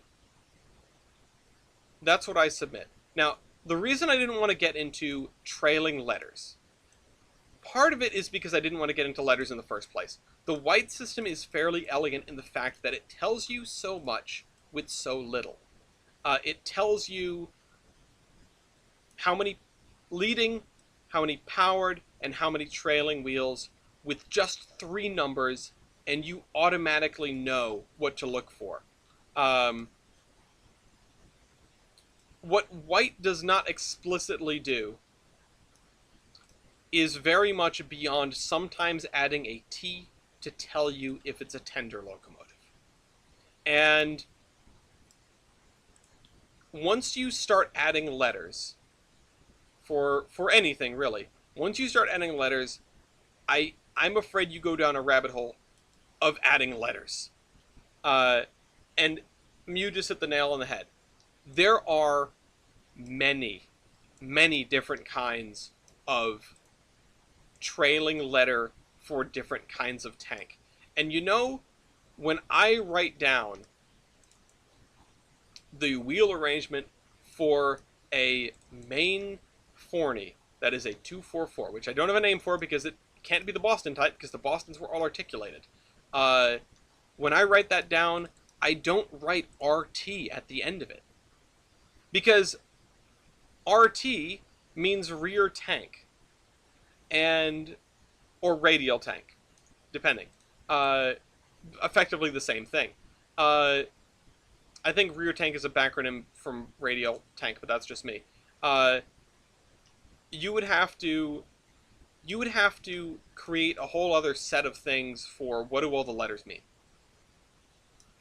And, like, I don't think that's necessarily a bad solution, but it's not the one that jumps out at me to pursue. And I've thought about it, but there's a lot of baggage there, and that's sort of what I'm afraid of. There's a lot of baggage. There's already a bunch of letters that mean different things, and none of them talk about the articulation of the locomotive. They all talk about the tank placement. And so, Iron Horseman system, right off the bat, what I think is, you don't, like, tank engine is tank engine. All it's doing is telling you if it has a tender or not. If it is a T, it's a tank engine. If it's a T plus T, it's a tank engine with a tender. And if there's nothing there, it's a tender engine. And that's what everyone's familiar with enough. And the goal of the Iron Horseman system was to present something that wasn't too unfamiliar to people. And if you start adding letters at all, like even the trailing letters, I know it's a bit of a horse of a different color. If you start adding trailing letters at all, I am worried that you quickly run into a problem where you want to just be able to use letters. Because one of the things that is always sort of floated around is like, well, what about diesels? And it's like, well, the white system isn't for classifying diesels, but I suppose if you really wanted to, you could do something rudimentary. It would be like an like a Trainmaster, like a standard Cocoa diesel, right? It'd be like an 060 plus 060, or would it be an 0660 because they're both mounted to one rigid frame? How do you classify something that has 2 flexible bogies beyond just 1? Because white assumes 1 with 4-digit numbers. Now you're going down a rabbit hole. Uh, yeah, it's I want I wanted to take white and add as little as I could to cover all of the edge cases. It's it's almost insurmountable.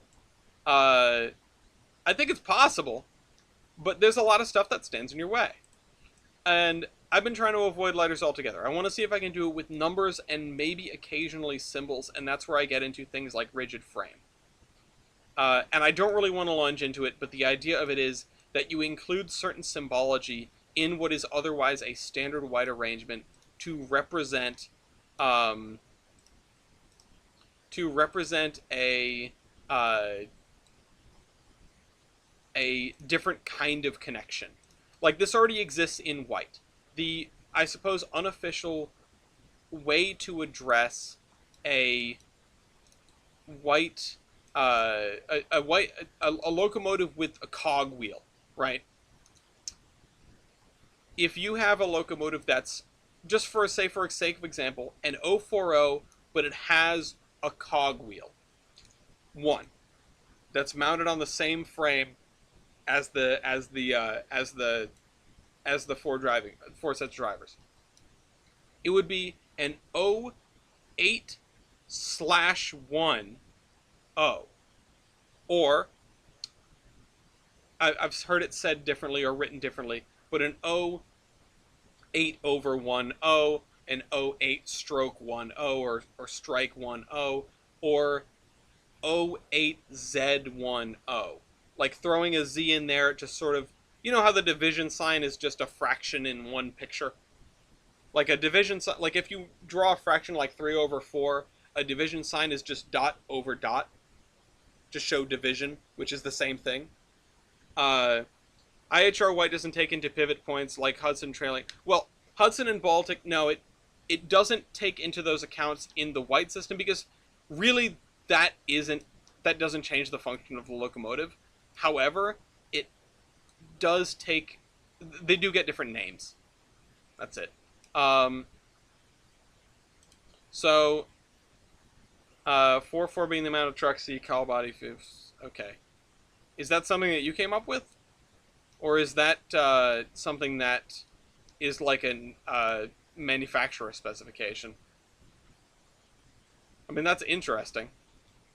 I'll give you that. Oh, you came up with it. Yeah, I mean, so then you may understand the same problems that I have. But I mean, I certainly respect anyone putting the time and effort into this kind of thing because it's a thankless problem.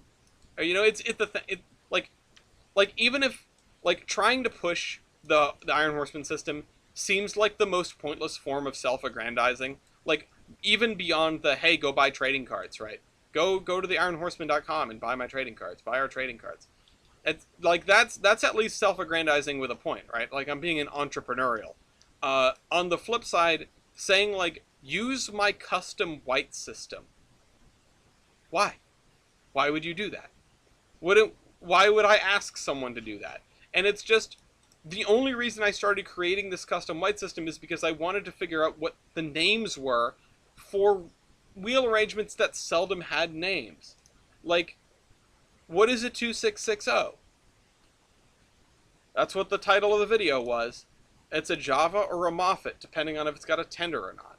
I'm gonna see if I can find some new garages. The and that was the goal. Hey, look, it's Graham's car. That was the goal with that. And I sort of accomplished it, but then I realized that different articulations probably deserve different wheel arrangement different wheel arrangement names, and that's what led us down this massive rabbit hole. Now, ultimately, I hope that it gets picked up at some point. I hope that people start using it, especially for the weird ones. Especially for, like, what is an 080? An 080 is an 080. It's a switcher. Well, there are multiple switchers. It's a mud digger. Why? Because the first 080s were called mud diggers. That's all you need to have. The the most difficult one is like trying to pry some of these names and like apply them elsewhere, or straighten out naming conventions that are otherwise a little bit weird. Um, it's it's I just wanted names.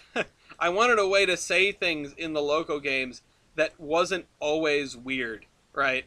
That wasn't always saying numbers, a string of numbers. Actually, what I really wanted was I wanted to make it easier to type them. It's easier to write Mud Digger than it is to write 080 on like a phone keyboard, or when your fingers are there properly, right? Um, and you just get in the vein of writing words, and then you want to write more words. I don't know. That's where I'm at. That's where I'm at with that. Um,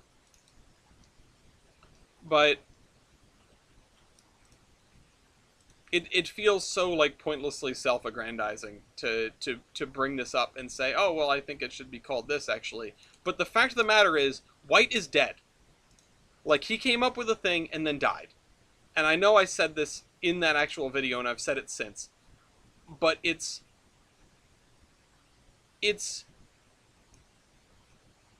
the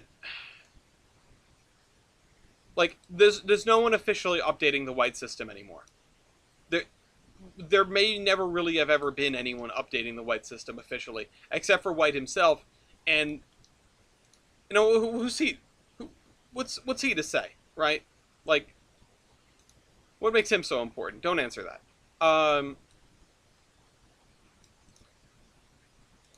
It's I just I want to find an answer. I want to find answers to these things, and sometimes there aren't answers, so you've got to make your own.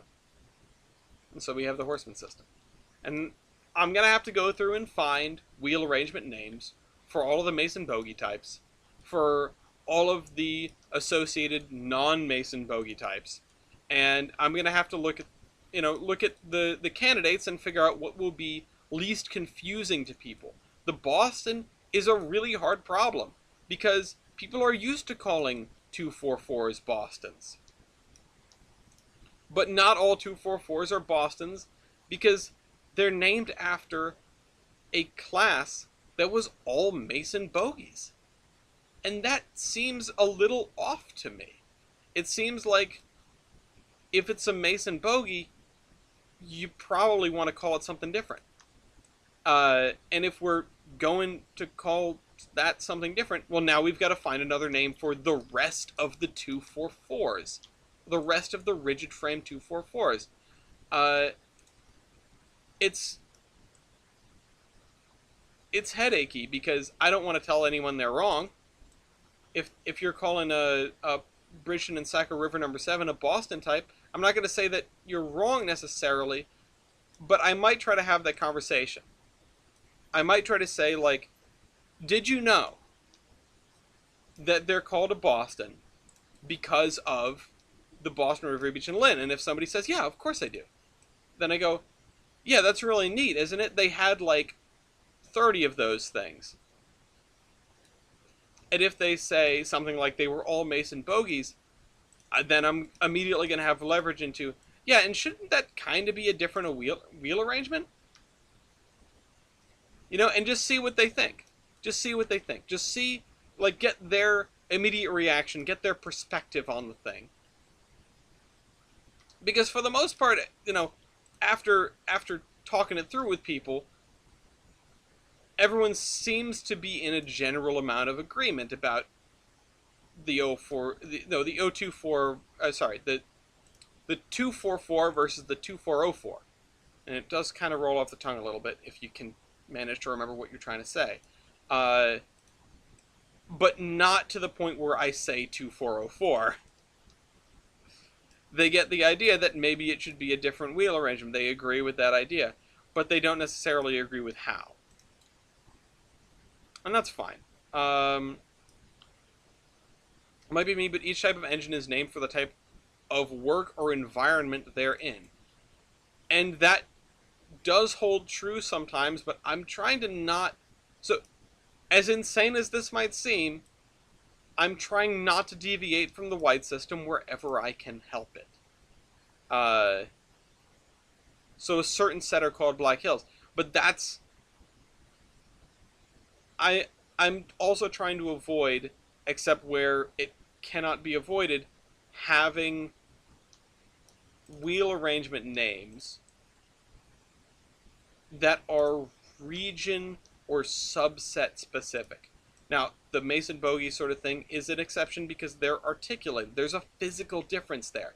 But there's no real difference in terms of wheel arrangement function between a Northern, a Niagara, a Dixie, a Confederation, a which confederations are Canada, by the way. I didn't expect that one.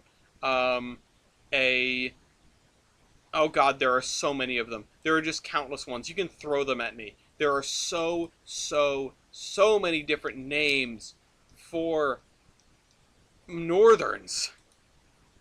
Either because everyone thought they were like a special little snowflake with their Northern, so they had to call them something special, or because of spite, because they didn't want to call them a Northern. Boo-hoo. Um,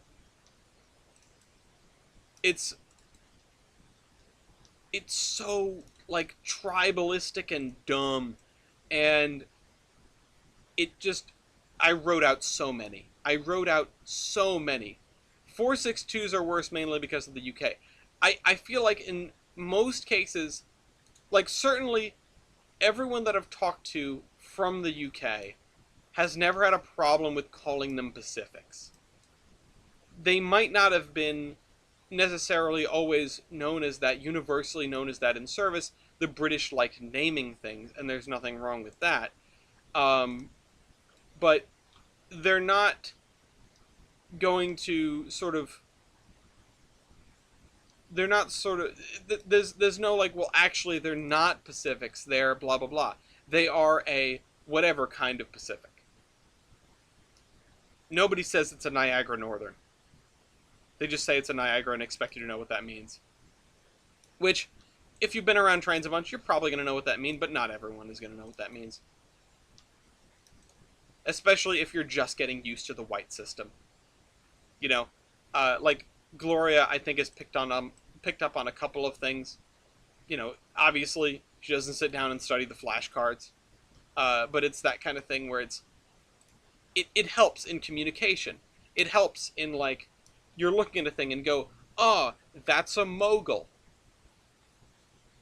And not only does it do the fomer neuron activation when when you know I'm my ex girlfriend, my fiance, uh, is saying the words that I know, is saying the foamy words, right? It's like the oh yay, Gloria's getting involved in my passions. Um, you know, it's the same way as if I refer to some like Sims thing, which escapes me because I don't know enough about Sims, even though I did play it a little bit. Um, uh, 460s are easy. 10-wheeler, yeah, but there were so many things called 10-wheeler, dude. There were so many different wheel arrangements called 10-wheeler. It anything with 10 wheels was called a 10-wheeler for a stretch there. I feel like anything like an O10O 10-wheeler, even a decapod like a 210O. Also, both of those were called decapods. Both of those were called 10-wheelers. One of them is definitely a decapod. I don't think either of them are 10-wheelers. Um, the yeah, a two. Honestly, I have never seen a 280 being called a 10-wheeler, probably because Consolidation is a really catchy name and they just jumped on it as soon as they could. But I wouldn't be overly surprised to see some publication somewhere in the depths of railroad lore that calls a Consolidation a 10-wheeler solely because it has 10 wheels. Would you be surprised? I wouldn't be surprised. Um, I would go, Jesus Christ, another one. Uh, what if we designed the cursed 640 10-wheeler? Okay, stop. The torturing me was yesterday, specifically. We're done with that. Um, anyway. The, yeah. 10-wheelers.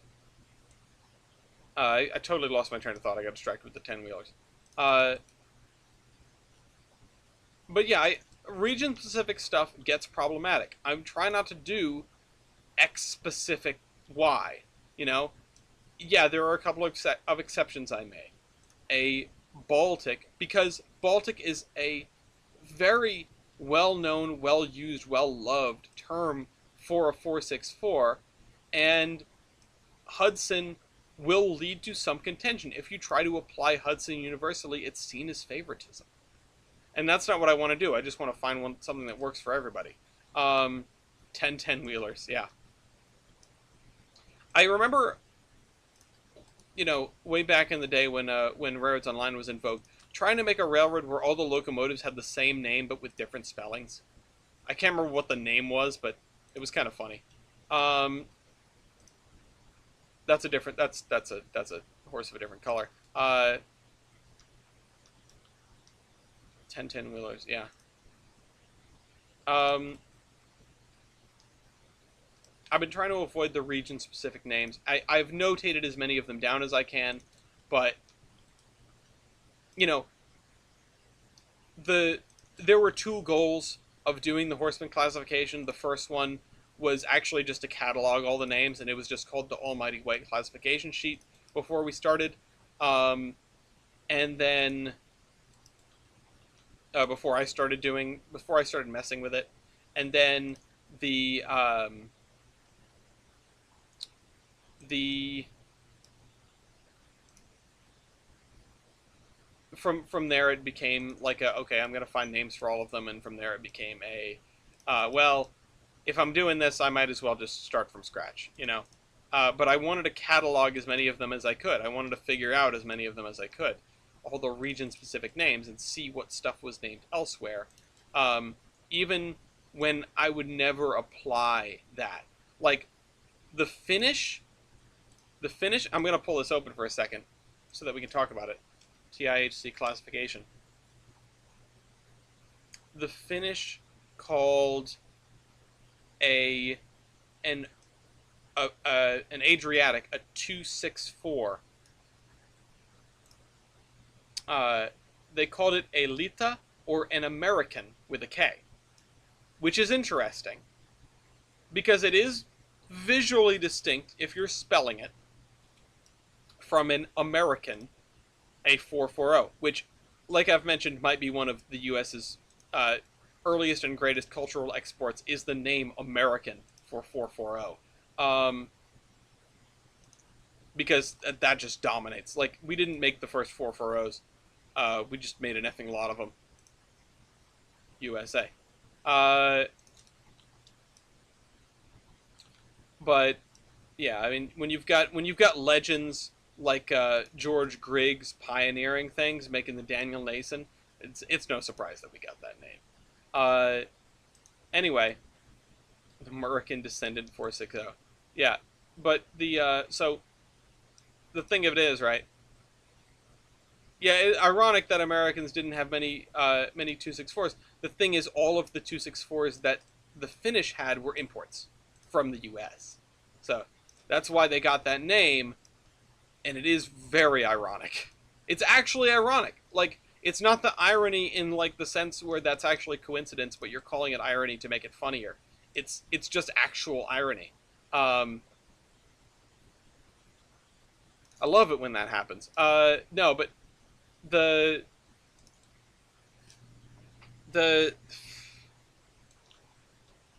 I tried to get down as many as I could. You've got a lot of weird ones. You've got a lot of like duplicates. You've got a 266 being a double ender or just a Mason bogey. A 462 Pacific also being known as a St. Paul, which is fascinating. It's just the Milwaukee Road tooting their own horn. Relatedly, their Hudsons were also known as Milwaukees, although they were also sometimes called Baltics. Actually, I think the Milwaukee name came from not the Milwaukee Road. I can't remember. It was somebody who looked up to them. It might have been Japan. It's one of those things. There, like East, of course, was contributing a lot to my my problem solving. East and Tyler, of course, and there were a few names that like I knew they were popular in the U.S., but I asked if they were popular in Japan as well, sort of to see if, because if the cultural export made it there, right? If the if the name was something on this side of the Pacific Ocean and also the same thing on that side of the Pacific Ocean, it gives me the confidence to write it down as the definitive name. One of them is porter, a 240. A 240 is called a porter. However, a 240 is also known as an Old English or a BT or a four coupled or a Bowker. But Porter is probably the most recognizable name out there. And yeah, there are ones that are pretty universal. Like unquestionably universal. I feel like an American is one of them, even though, there are arguments against it, and people that are, that wanted to ride the American contribution to the railroading world are going to say, well, no, actually, it's a what were the other options here? 440, also called a standard or an eight-wheeler. Yeah, eight-wheeler. I think they were called eight-wheeler in Railroad Tycoon 3. Actually,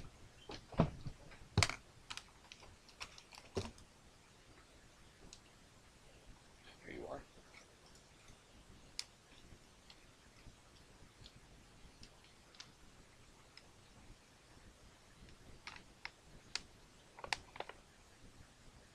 No, it is called an American here. What am I thinking of? There is another. No, sorry. Okay, let me see if you can see what I see. Um, you know what? Let's do this.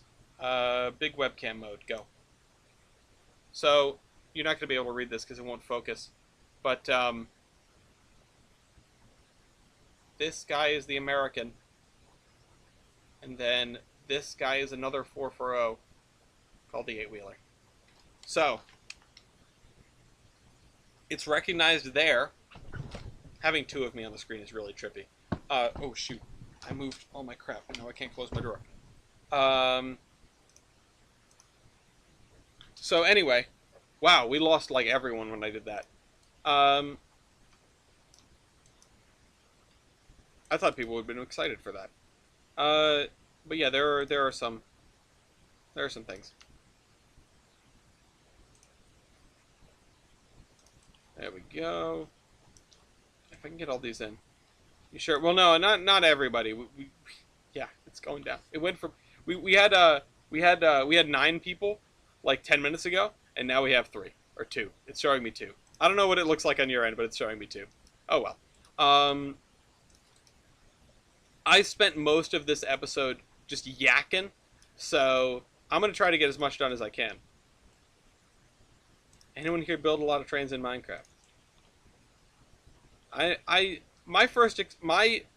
The very first time I met Weibold, he was building trains in Minecraft.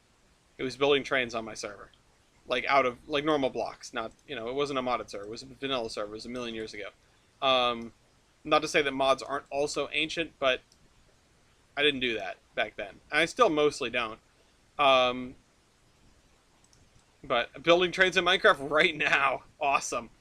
Nice, MK. I wanted to pull out another one of the weird ones, and I can't remember what it is. But yeah, I was looking for names that were universal to apply, and if they were recognized across the world, right, it was much easier for me to justify. And I know Japan in particular it's a hybrid place. It takes after a lot of US practices and UK practices, and I believe there's some other influence there as well, but I don't want to get it wrong, so I'm not going to say it. There are a lot of influences there that shine through. It is a very interesting blend of railroading, and I don't love it as much as some of our comrades do, of course, but it is still fascinating.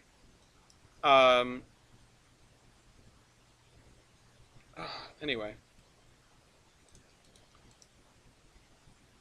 You mentioned the Mikado, Orion, and that's an interesting one, because the Mikado, named as such, I'm sure you likely know this, but there was a period in time where they were not called Mikados, and there were some railroads that hung on to that name, uh, even after the war was over. The Mikado was, too Japanese, so we called it a MacArthur during World War II, because of course you did. But you also have the CNCT, which really was the first Mikados that called it a Calumet, which is interesting. And by rights, they would get the naming right.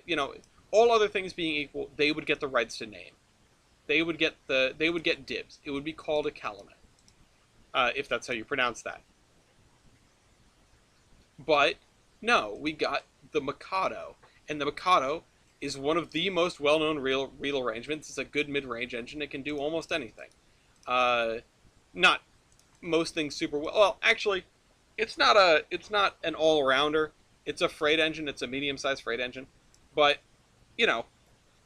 it's a decent locomotive. It's good at most things that you're ever going to realistically ask it to do.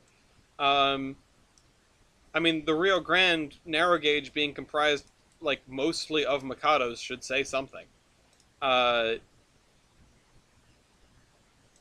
you've got if you have a train museum named after a general, or if you have a train named after a general, you must be doing something right. Yeah, I mean, MacArthur was effective, say that much. Also, Mikado. Dude was also kind of nuts. Little nuke happy. But anyway, this was before he was nuke happy. It's before nukes.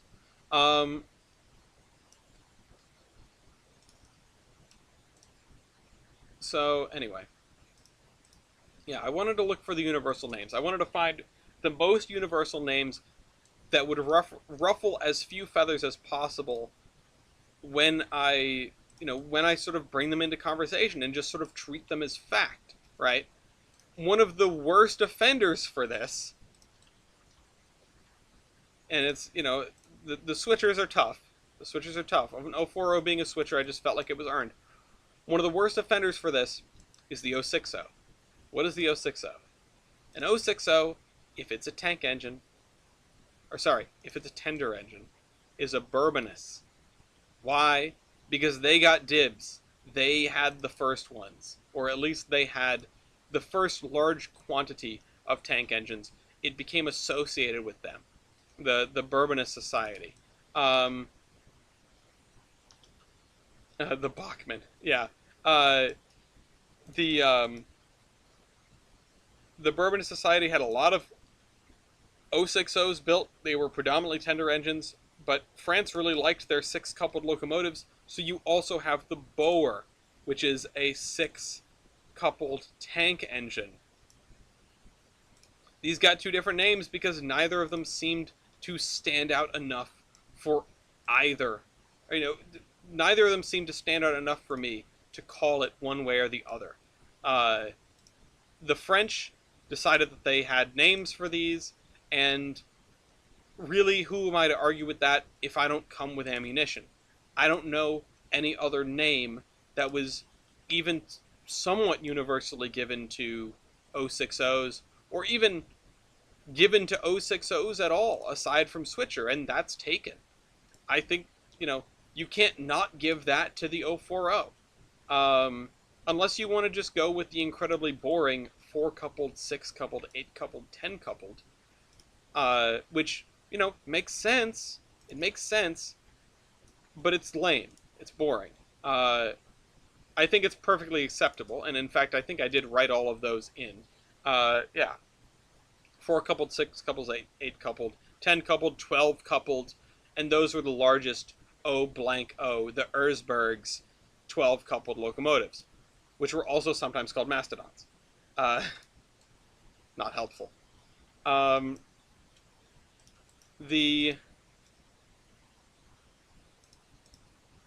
Instead we have a, no, nothing got yard goat, and in fact I was trying to avoid multi-word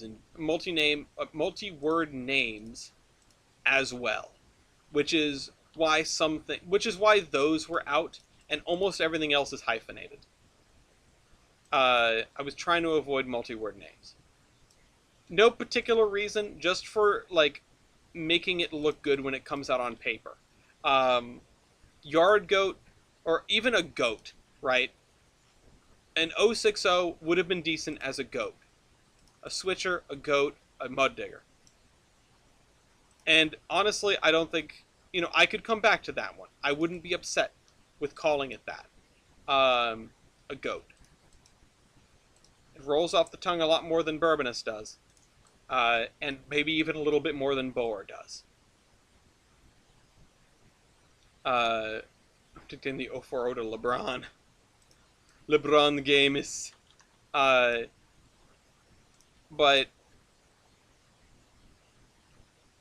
yeah,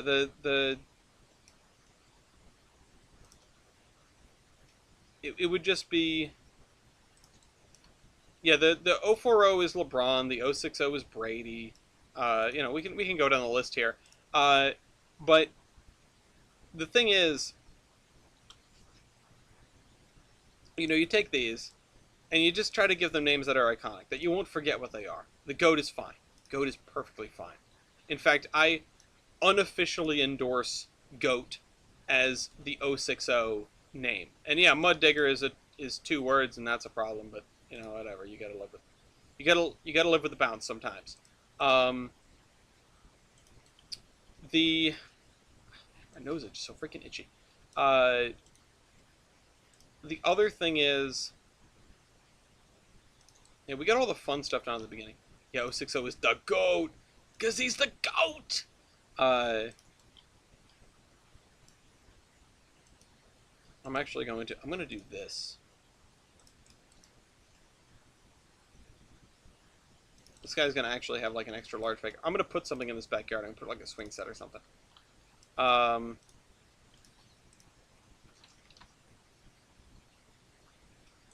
Not a porch swing, because that's got to hang off something. Not a swing bridge. What about a swing set? Swings. Perfect. Those are bigger swings than I expected. 04, the kid as in baby goat. That's funny. That's too funny. I'll think about that. It's not a no. The kid is reserved for the F-22. Okay, but anyway. Yeah, instead you have a switcher, a Bourbonus, what is the 080? The Mud Digger, and then an Erka, which is an 010 because the Russians had the most of those, like blew everybody else out of the water. They loved their 010s.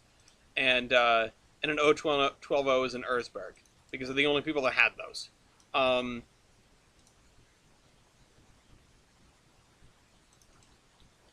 So, that works for me.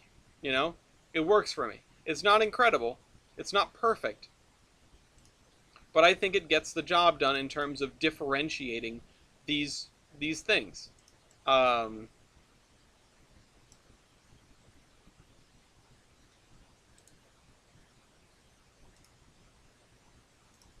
almost done with the fences on this row. Doing the garages is so much more annoying than doing the houses, because there are too many different styles and it'll look weird if I just sort of copy paste. I mean, humans are really bad at random, but I don't really want random. I just want none of the same next to one another. I want Spotify kind of random. There we go again. Reset the counter. We've talked about Spotify random. We did Battleship and Spotify random today, and the wheel arrangement classification. We are all over it.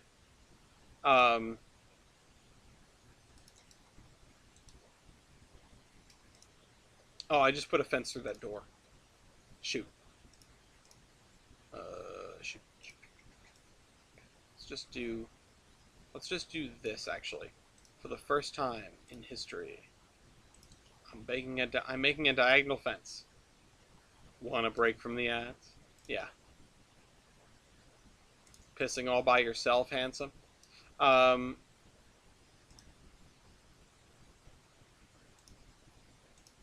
got Soldier of Heaven stuck in my head for no reason. I don't even really like that song. I don't even really like that song. I think it's okay. I think it's okay, and I definitely respect Sabaton for going out on more of a limb because I feel like they really need to. Um, their songs are often very rote, you know, verse, verse, chorus, bridge, chorus. I've complained about that before. Uh, uh, no, I don't want to. I don't want to give the domestic terrorist more screen time, Orion. Uh, don't do that. Don't do that, and don't do that. Don't trespass. Don't mess with train stuff. Don't get yourself visited by Homeland Security and sent off to Guantanamo Bay for waterboarding. Uh, which I know that's not what they do with. Well, I mean, they do it with other terrorists. They probably do it with domestic terrorists too. Which, I mean, for the record, that does sound really fun if you don't know what either of those things are. But it's not. Waterboarding isn't fun. Anyway, go to the beach instead. If you're gonna go and be a terrorist, don't go by the train tracks. Go do it somewhere else. Don't ruin things for the rest of us. Uh, don't f with trains. Just in general, just don't do it. Don't. They like if they don't kill you, Homeland Security will. Buy trading cards. Anyway, let's go bowling. Uh, okay, got that figured out. We almost done here, and then I'm just gonna paint the ground green and call it a day, except for the bits in between the buildings. Oh, I'm gonna be so ready to be done with another thing, and then I'm gonna look up and I'm gonna see like the 5 other identical blocks we have to do this with, and I'm going to want to do something else. I'm going to want to. Oh, I'm not even kidding. I said 5 as a joke. I thought it was an exaggeration. There are 5. If I just copy this and paste it 5 times, will anyone notice? More importantly, will anyone care? I'm not hearing you know.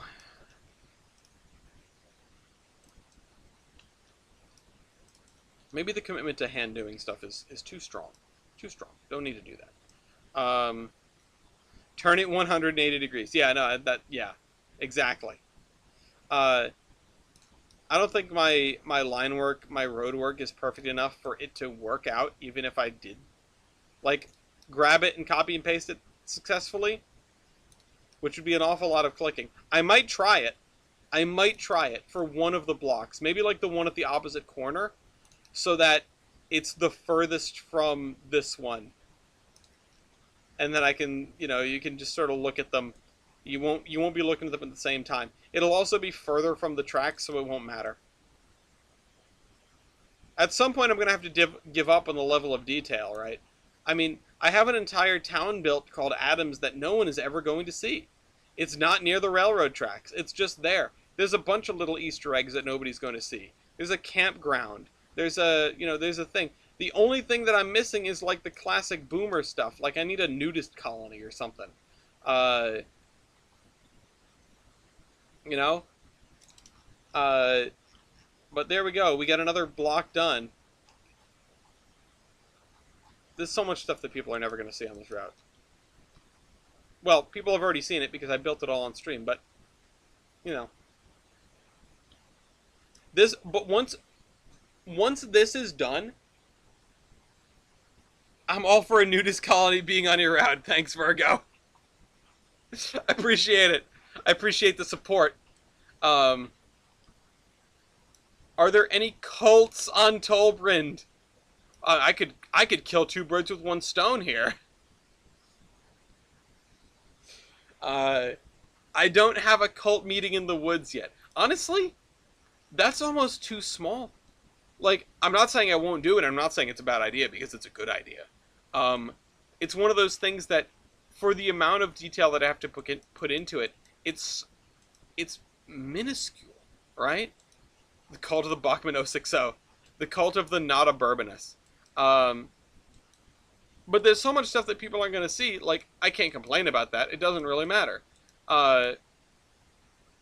It's just to get down to, like, business to defeat the Huns, to get down to the little details, right? Mogul cult, yes. Um, to get down to the little details, it takes a lot of time, and if it takes up a really small area but a lot of time, you gotta get the balance right. You gotta get the balance. In this case, I don't even know. Like, I built this little campsite, right?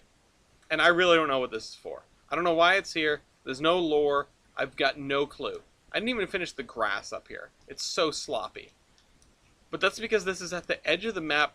The closest rail line is over a full tile away. Like, these tiles shouldn't even be here, but they're here because I wanted there to be a little bit more terrain in the background of this. I wanted you to not, like, be able to see where this canyon ends. Yeah, the GTA, yeah, exactly. The GTA Naked People cult, yeah. Otherwise known as... actually, no, wait, that's the... you know what that makes me think of? It makes me think of the Once Upon a Time in Hollywood, right? The farm, the ranch, right? I mean, obviously they weren't naked, but that's what it makes me think of. Not, I would say go watch Once Upon a Time in Hollywood. I'm not sure if I can recommend it.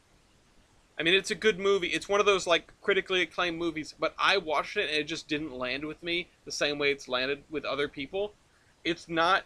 Maybe if I watched it again, I'd appreciate it more. Maybe it's one of those. But those films, those, like, slow burn, but it's not really that tense. It's just sort of like, let's take a walk through this world, and also something completely insane happens at the end. I didn't really care about the people in it that much. I didn't really care about the characters. I didn't really care about their stories. I didn't, you know, nothing really grabbed me. Nothing is stuck with me. Nothing has stuck with me. And that's, like, one of the worst things I think I can say about a movie. And that's a shame, because it doesn't deserve that. It's not a bad movie by any stretch of the imagination. Why are the other bleachers stuck under these bleachers? It is by all means a very good movie, and a critically acclaimed movie, and a beloved movie. But I just don't get it. Not like I don't get it, like I don't understand. Like, I don't get it, like it just doesn't land with me. Such is life sometimes.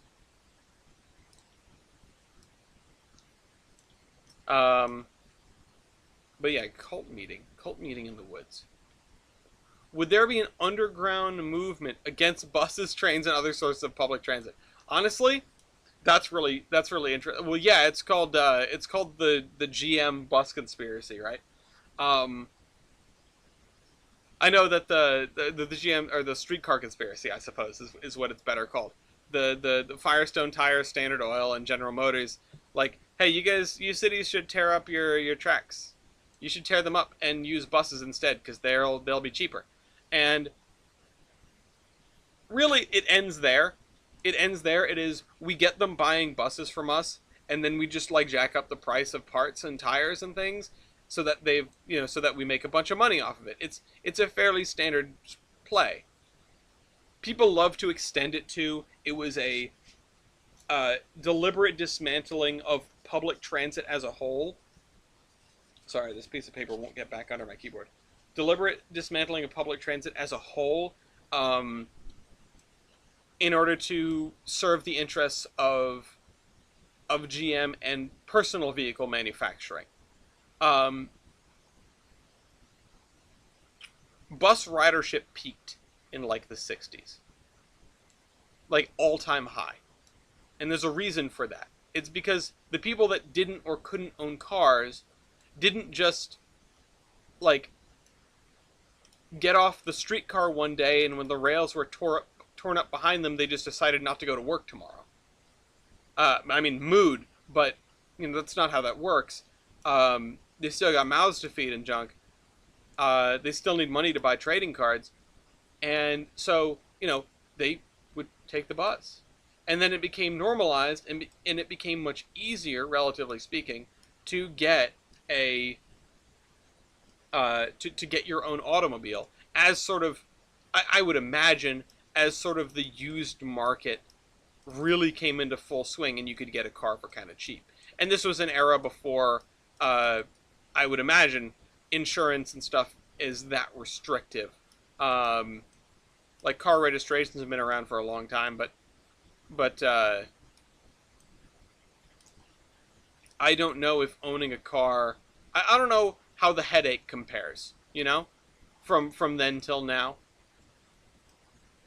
But in the in the real world, right? In the real world, the GM streetcar conspiracy wasn't a dismantling of mass transit overall, at least as far as I understand it.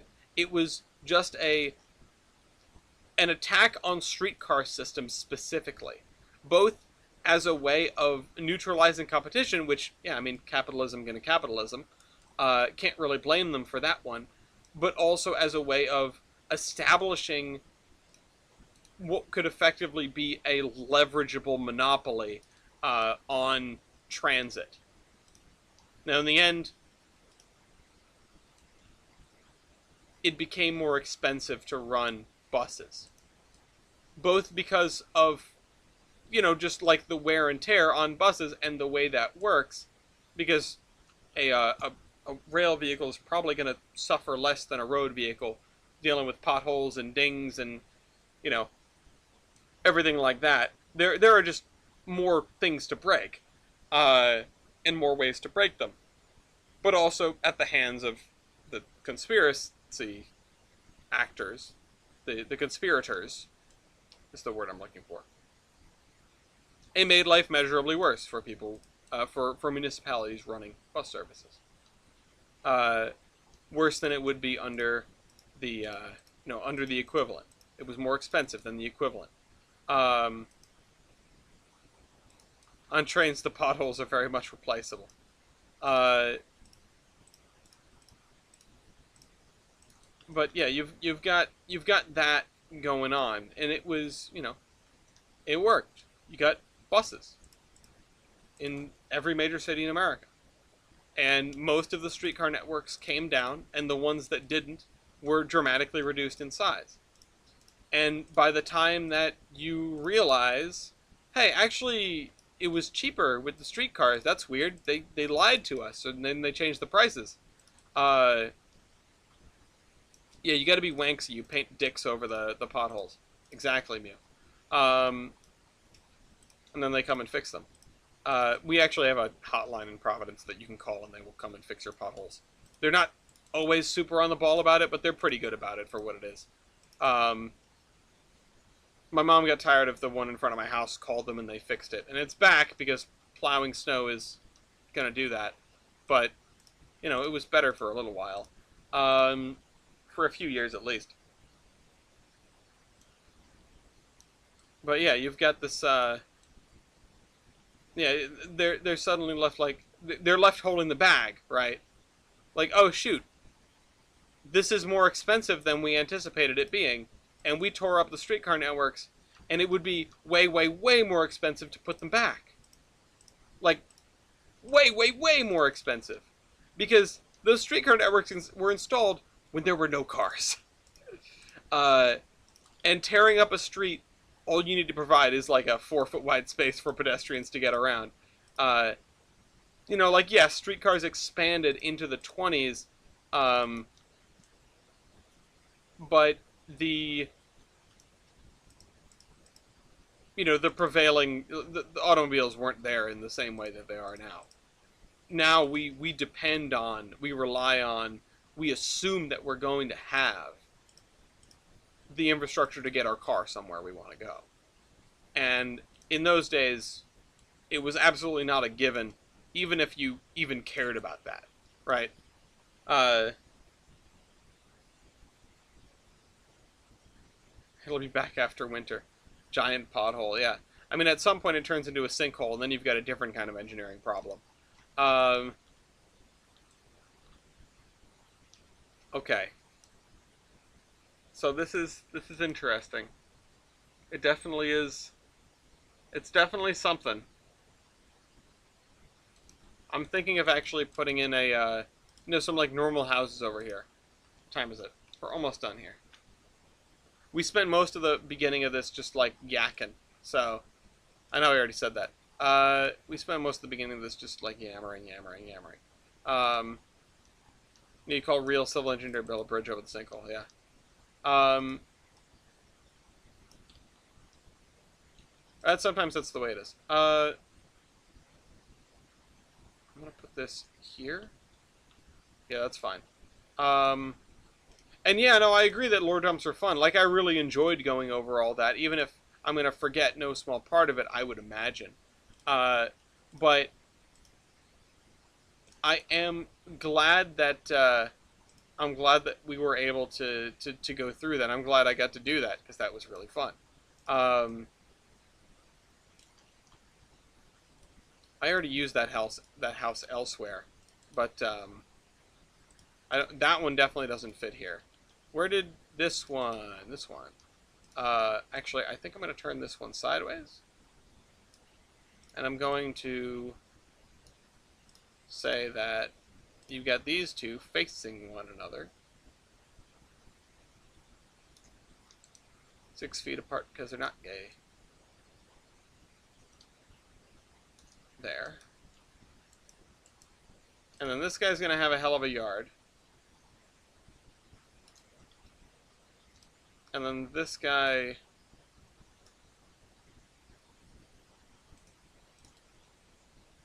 Okay. This is going to be greenery, I think. We're just going to have like a blank space. And I'll write your name. Yeah, well, originally the idea was this was going to be a rich block, but I don't have enough houses for it. I don't feel like I have enough houses for it.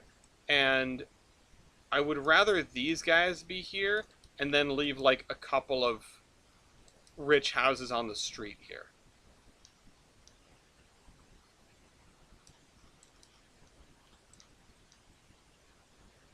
And we'll get back to the density a little bit later. We just have like a less dense block on the over here.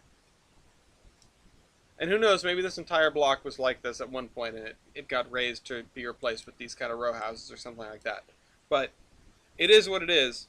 The property size should demonstrate the wealth, yeah. It's like these...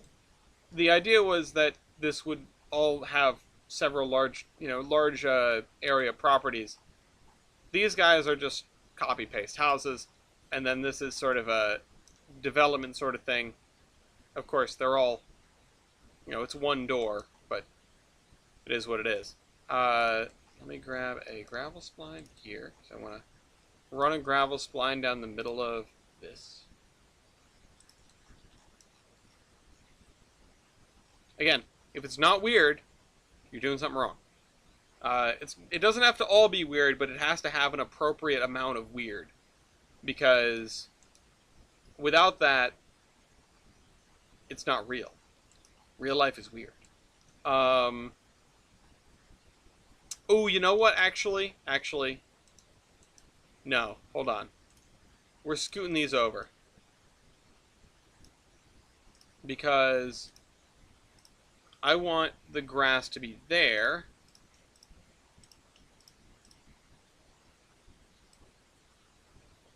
Right there. So that Mr. NIMBY isn't pissed off about the pores in his backyard. Number one. And number two, I think the green patch should be here on the opposite end of the drainage pipe. Because if there's a culvert going under this place, you're not putting in foundations. And maybe this might have something to do with it, but for now that's just going to go in that direction. And I don't actually have a plan for where that's going to come out, right?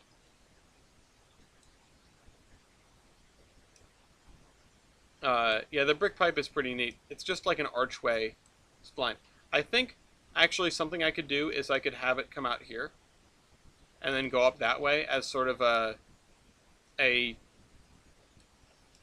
drainageized thing, which, yeah, like drainage ditch instead of a stream, which my original idea was to have that go down the middle of the street here, but I don't really have a way to accomplish that. And I still might do environmental storytelling and have a a, a brook, a creek, whatever you want to call it, leading into this right here. Even if it's a dry brook, uh, and Esperus or whatever it is. Um,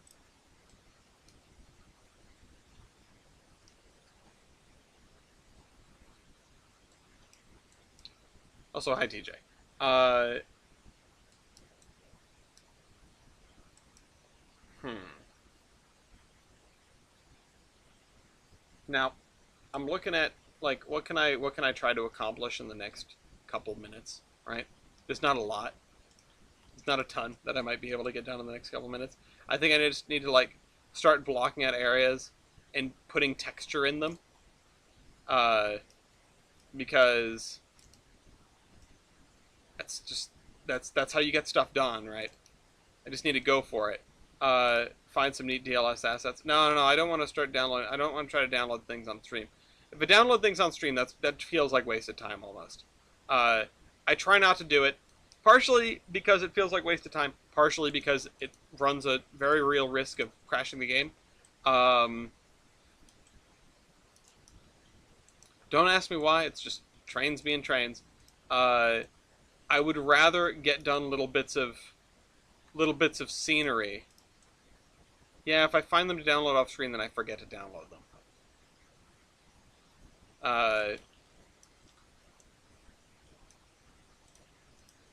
Now, I don't want to download anything that I don't need right now. Which, you know, uh, I would rather see. This is the problem with the lore dumps, right? And we did an hour and 15 minutes of lore dumping at the top end of the stream, and it was a blast. It was the most fun I've had in one of these episodes in a little while. Uh, but we didn't make any headway during that time. We've got a lot of route to build. We've got an awful lot of route to build, and the more that I procrastinate by doing lore dumping, the less that gets done. And here's the thing: I have a mantra, right? I have a thing that I say a lot, which is any progress is progress. But that's not progress. That's no progress. Um, so there's your problem. I should probably actually make this the... I have an idea. Can I raise this ground a little bit? Actually, I've noticed that this is not an advanced mode, so let's do that. I'm just going to raise that a little bit, which is fine. Yeah, it's progress. Thanks. Turn the sensitivity down. So part of me wants to say, oh, just use the underground track, but that doesn't have switch points. So the animated switches. So I'm at least going to do it up to here. Also, it's gravel and not pavement, so the cracked pavement would look a little strange. No, and I love lore as much as the next guy. Don't get me wrong. I love doing it because it's just a creative outlet, and I didn't even get to talk about the thing that I was distracted about.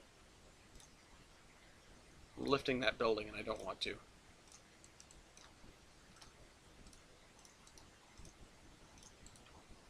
It's like adding more gravel. This is basically, I'm just tamping is what I'm doing. I'm tamping it until it's completely buried. Is this thing hovering now? I don't know, but I should probably lower it back down just the slightest notch.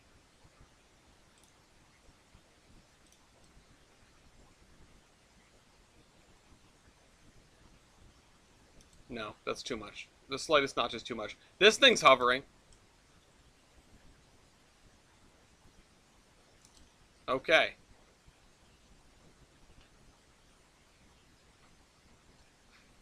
We found the hovering industry, the hovering warehouse after all this time.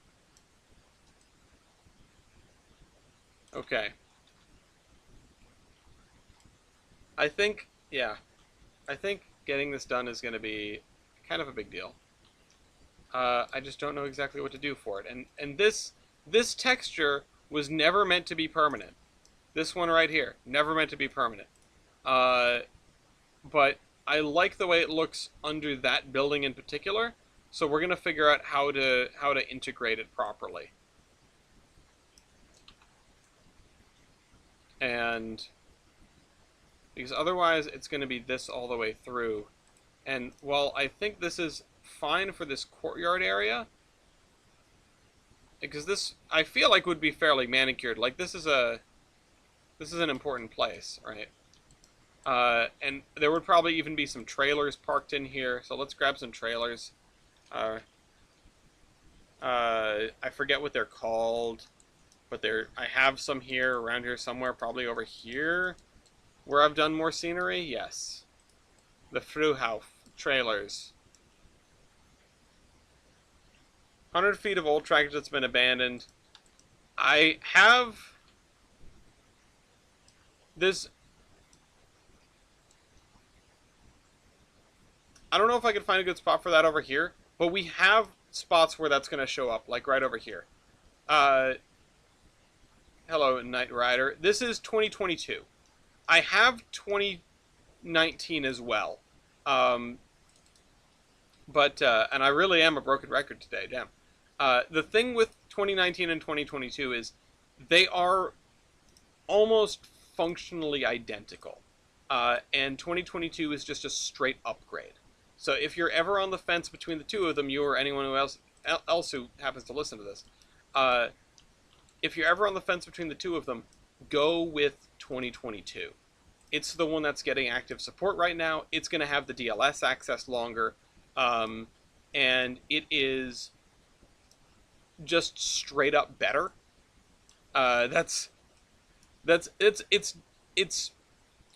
unusual to be able to say that, right? It's unusual for anything to even like actual like sequels that are destined to be sequels. It's, oh, I missed that from the first game, or I missed that from the last thing. In this case, there is virtually nothing that is there's virtually nothing that is missing. There's nothing that is missing. And beyond that, you get to do something that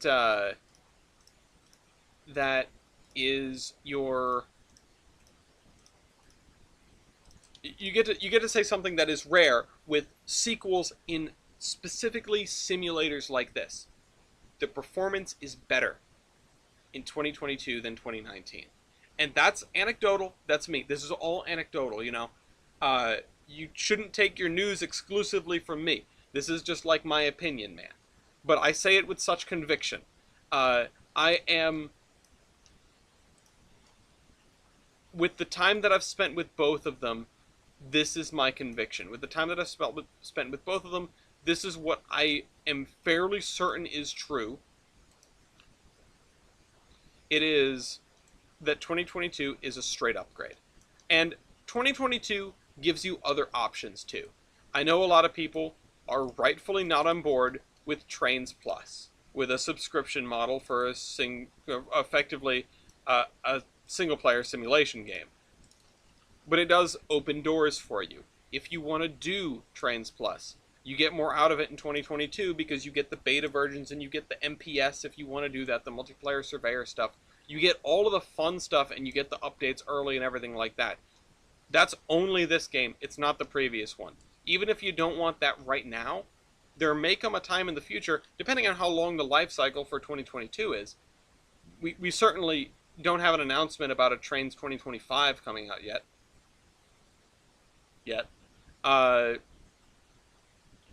Depending on how long the life cycle for this game is, which it seems like it's going to be quite long because they're working on all that Living Railroad stuff that looks like it's going to be implemented into this game.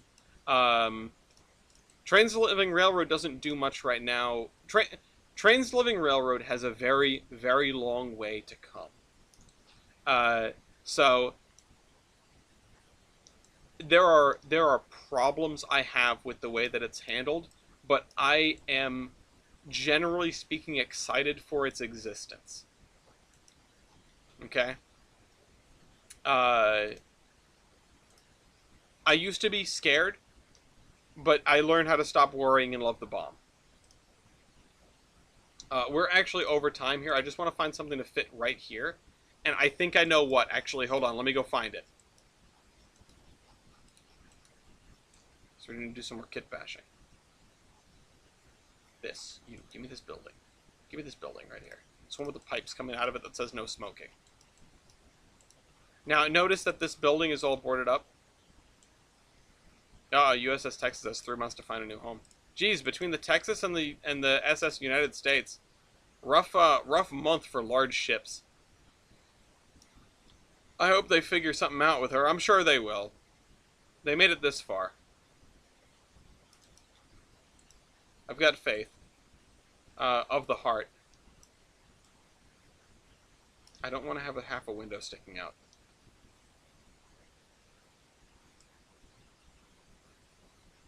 Oh, man. Wait, what if I slide this all the way in there? Giggity, giggity. Yes. Perfect. Pipes. Everyone loves pipes. I've been wanting Trainz for a while now because I like route building, and it seems like they have more options for US rolling stock compared to Train Sim Classic. So, I've never tried to route build in Train Simulator, in good old Train Simulator. I have played very little of Train Simulator. But my understanding is this. And again, this is just like the last thing I said, this is my understanding. I apologize if I am mistaken in anything. I'm not an expert by any means. I'm not a reviewer, whatever. This is just me, a foamer, talking. Oh, I have an idea. Give me this. Give me this building. Instead of finding the right thing, I'm just going to make this the right thing. That is a much larger tank than I anticipated, which is the same reaction I had last time I tried to use this building. That's okay. I'm going to spin it 180 degrees. But yeah.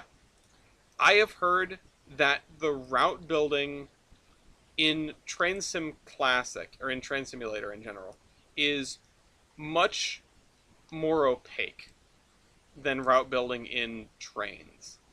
It strikes me that that's a game designed predominantly for scenarios, and Trains you can do scenarios too, but you can really just set up a world and do free drive, and you know, my goal at the end of this, aside from having a fully automated layout, living rare notwithstanding,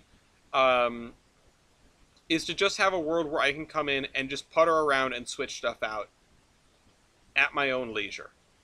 And you can do that in Trains. You can build a route that does whatever you want. You can build a route that does nothing if you want. The Trains route building tools, as I understand it, from talking with people who have done both, are much more user-friendly, much more approachable than those in Train Sim. And I kind of believe it, but I don't have anything much to back that up. It's just Trains has long been renowned for its surveyor mode, and Train Simulator has not. And the other thing is, Train Simulator has limitations with regard to your content.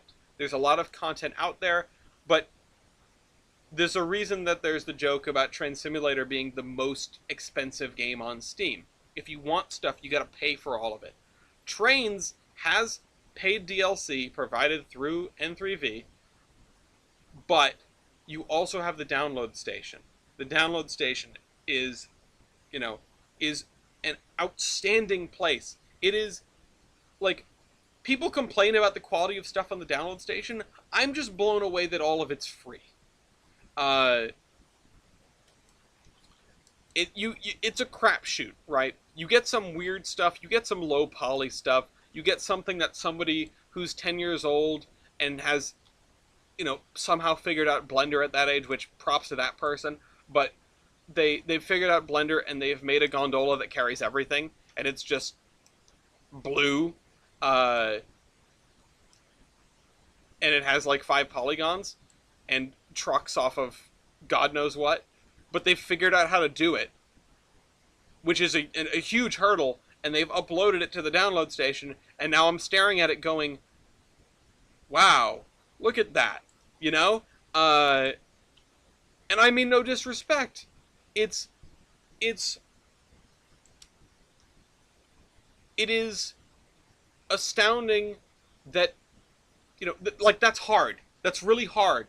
I don't want to undercut that. Even the simplest, dumbest, worst 3D model you've ever seen is so goddamn hard to make. I looked at Blender once and I went, no, that's someone else's problem. Uh, so, yeah, I am never, ever going to make fun of the quality of stuff on the download station, and I am always going to be in awe of the fact that I can just get all of it if I want. Uh, I can just take all of that and download it, the good and the bad, and everything you see on this Rarity is from the download station or built into the game, and like most of it is download station, the vast, vast majority, and you have some nice looking stuff.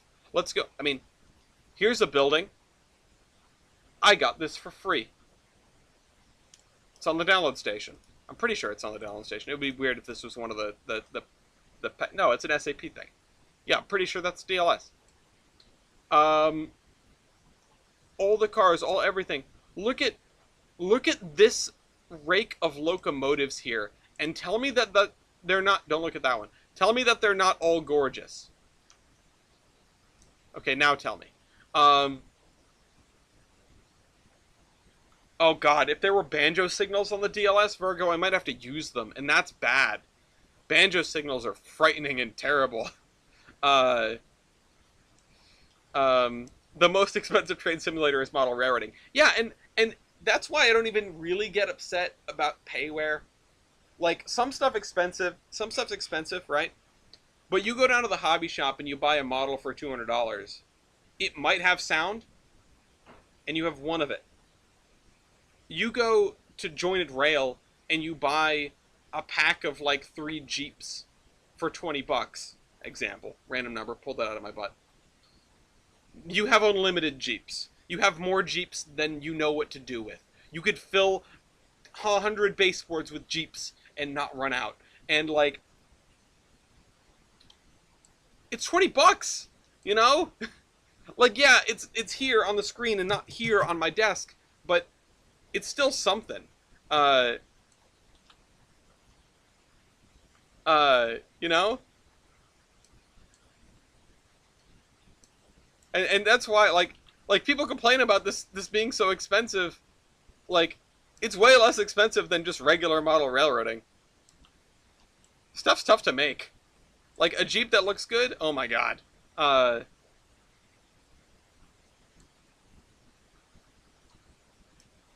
Anyway.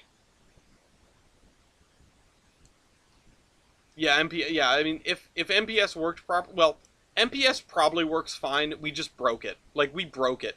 The Iron Horseman is responsible for a lot of MPS problems, and I'll own that, and kind of be proud of it, because, like, they gave it to us, and we sure stress tested it. We stressed it.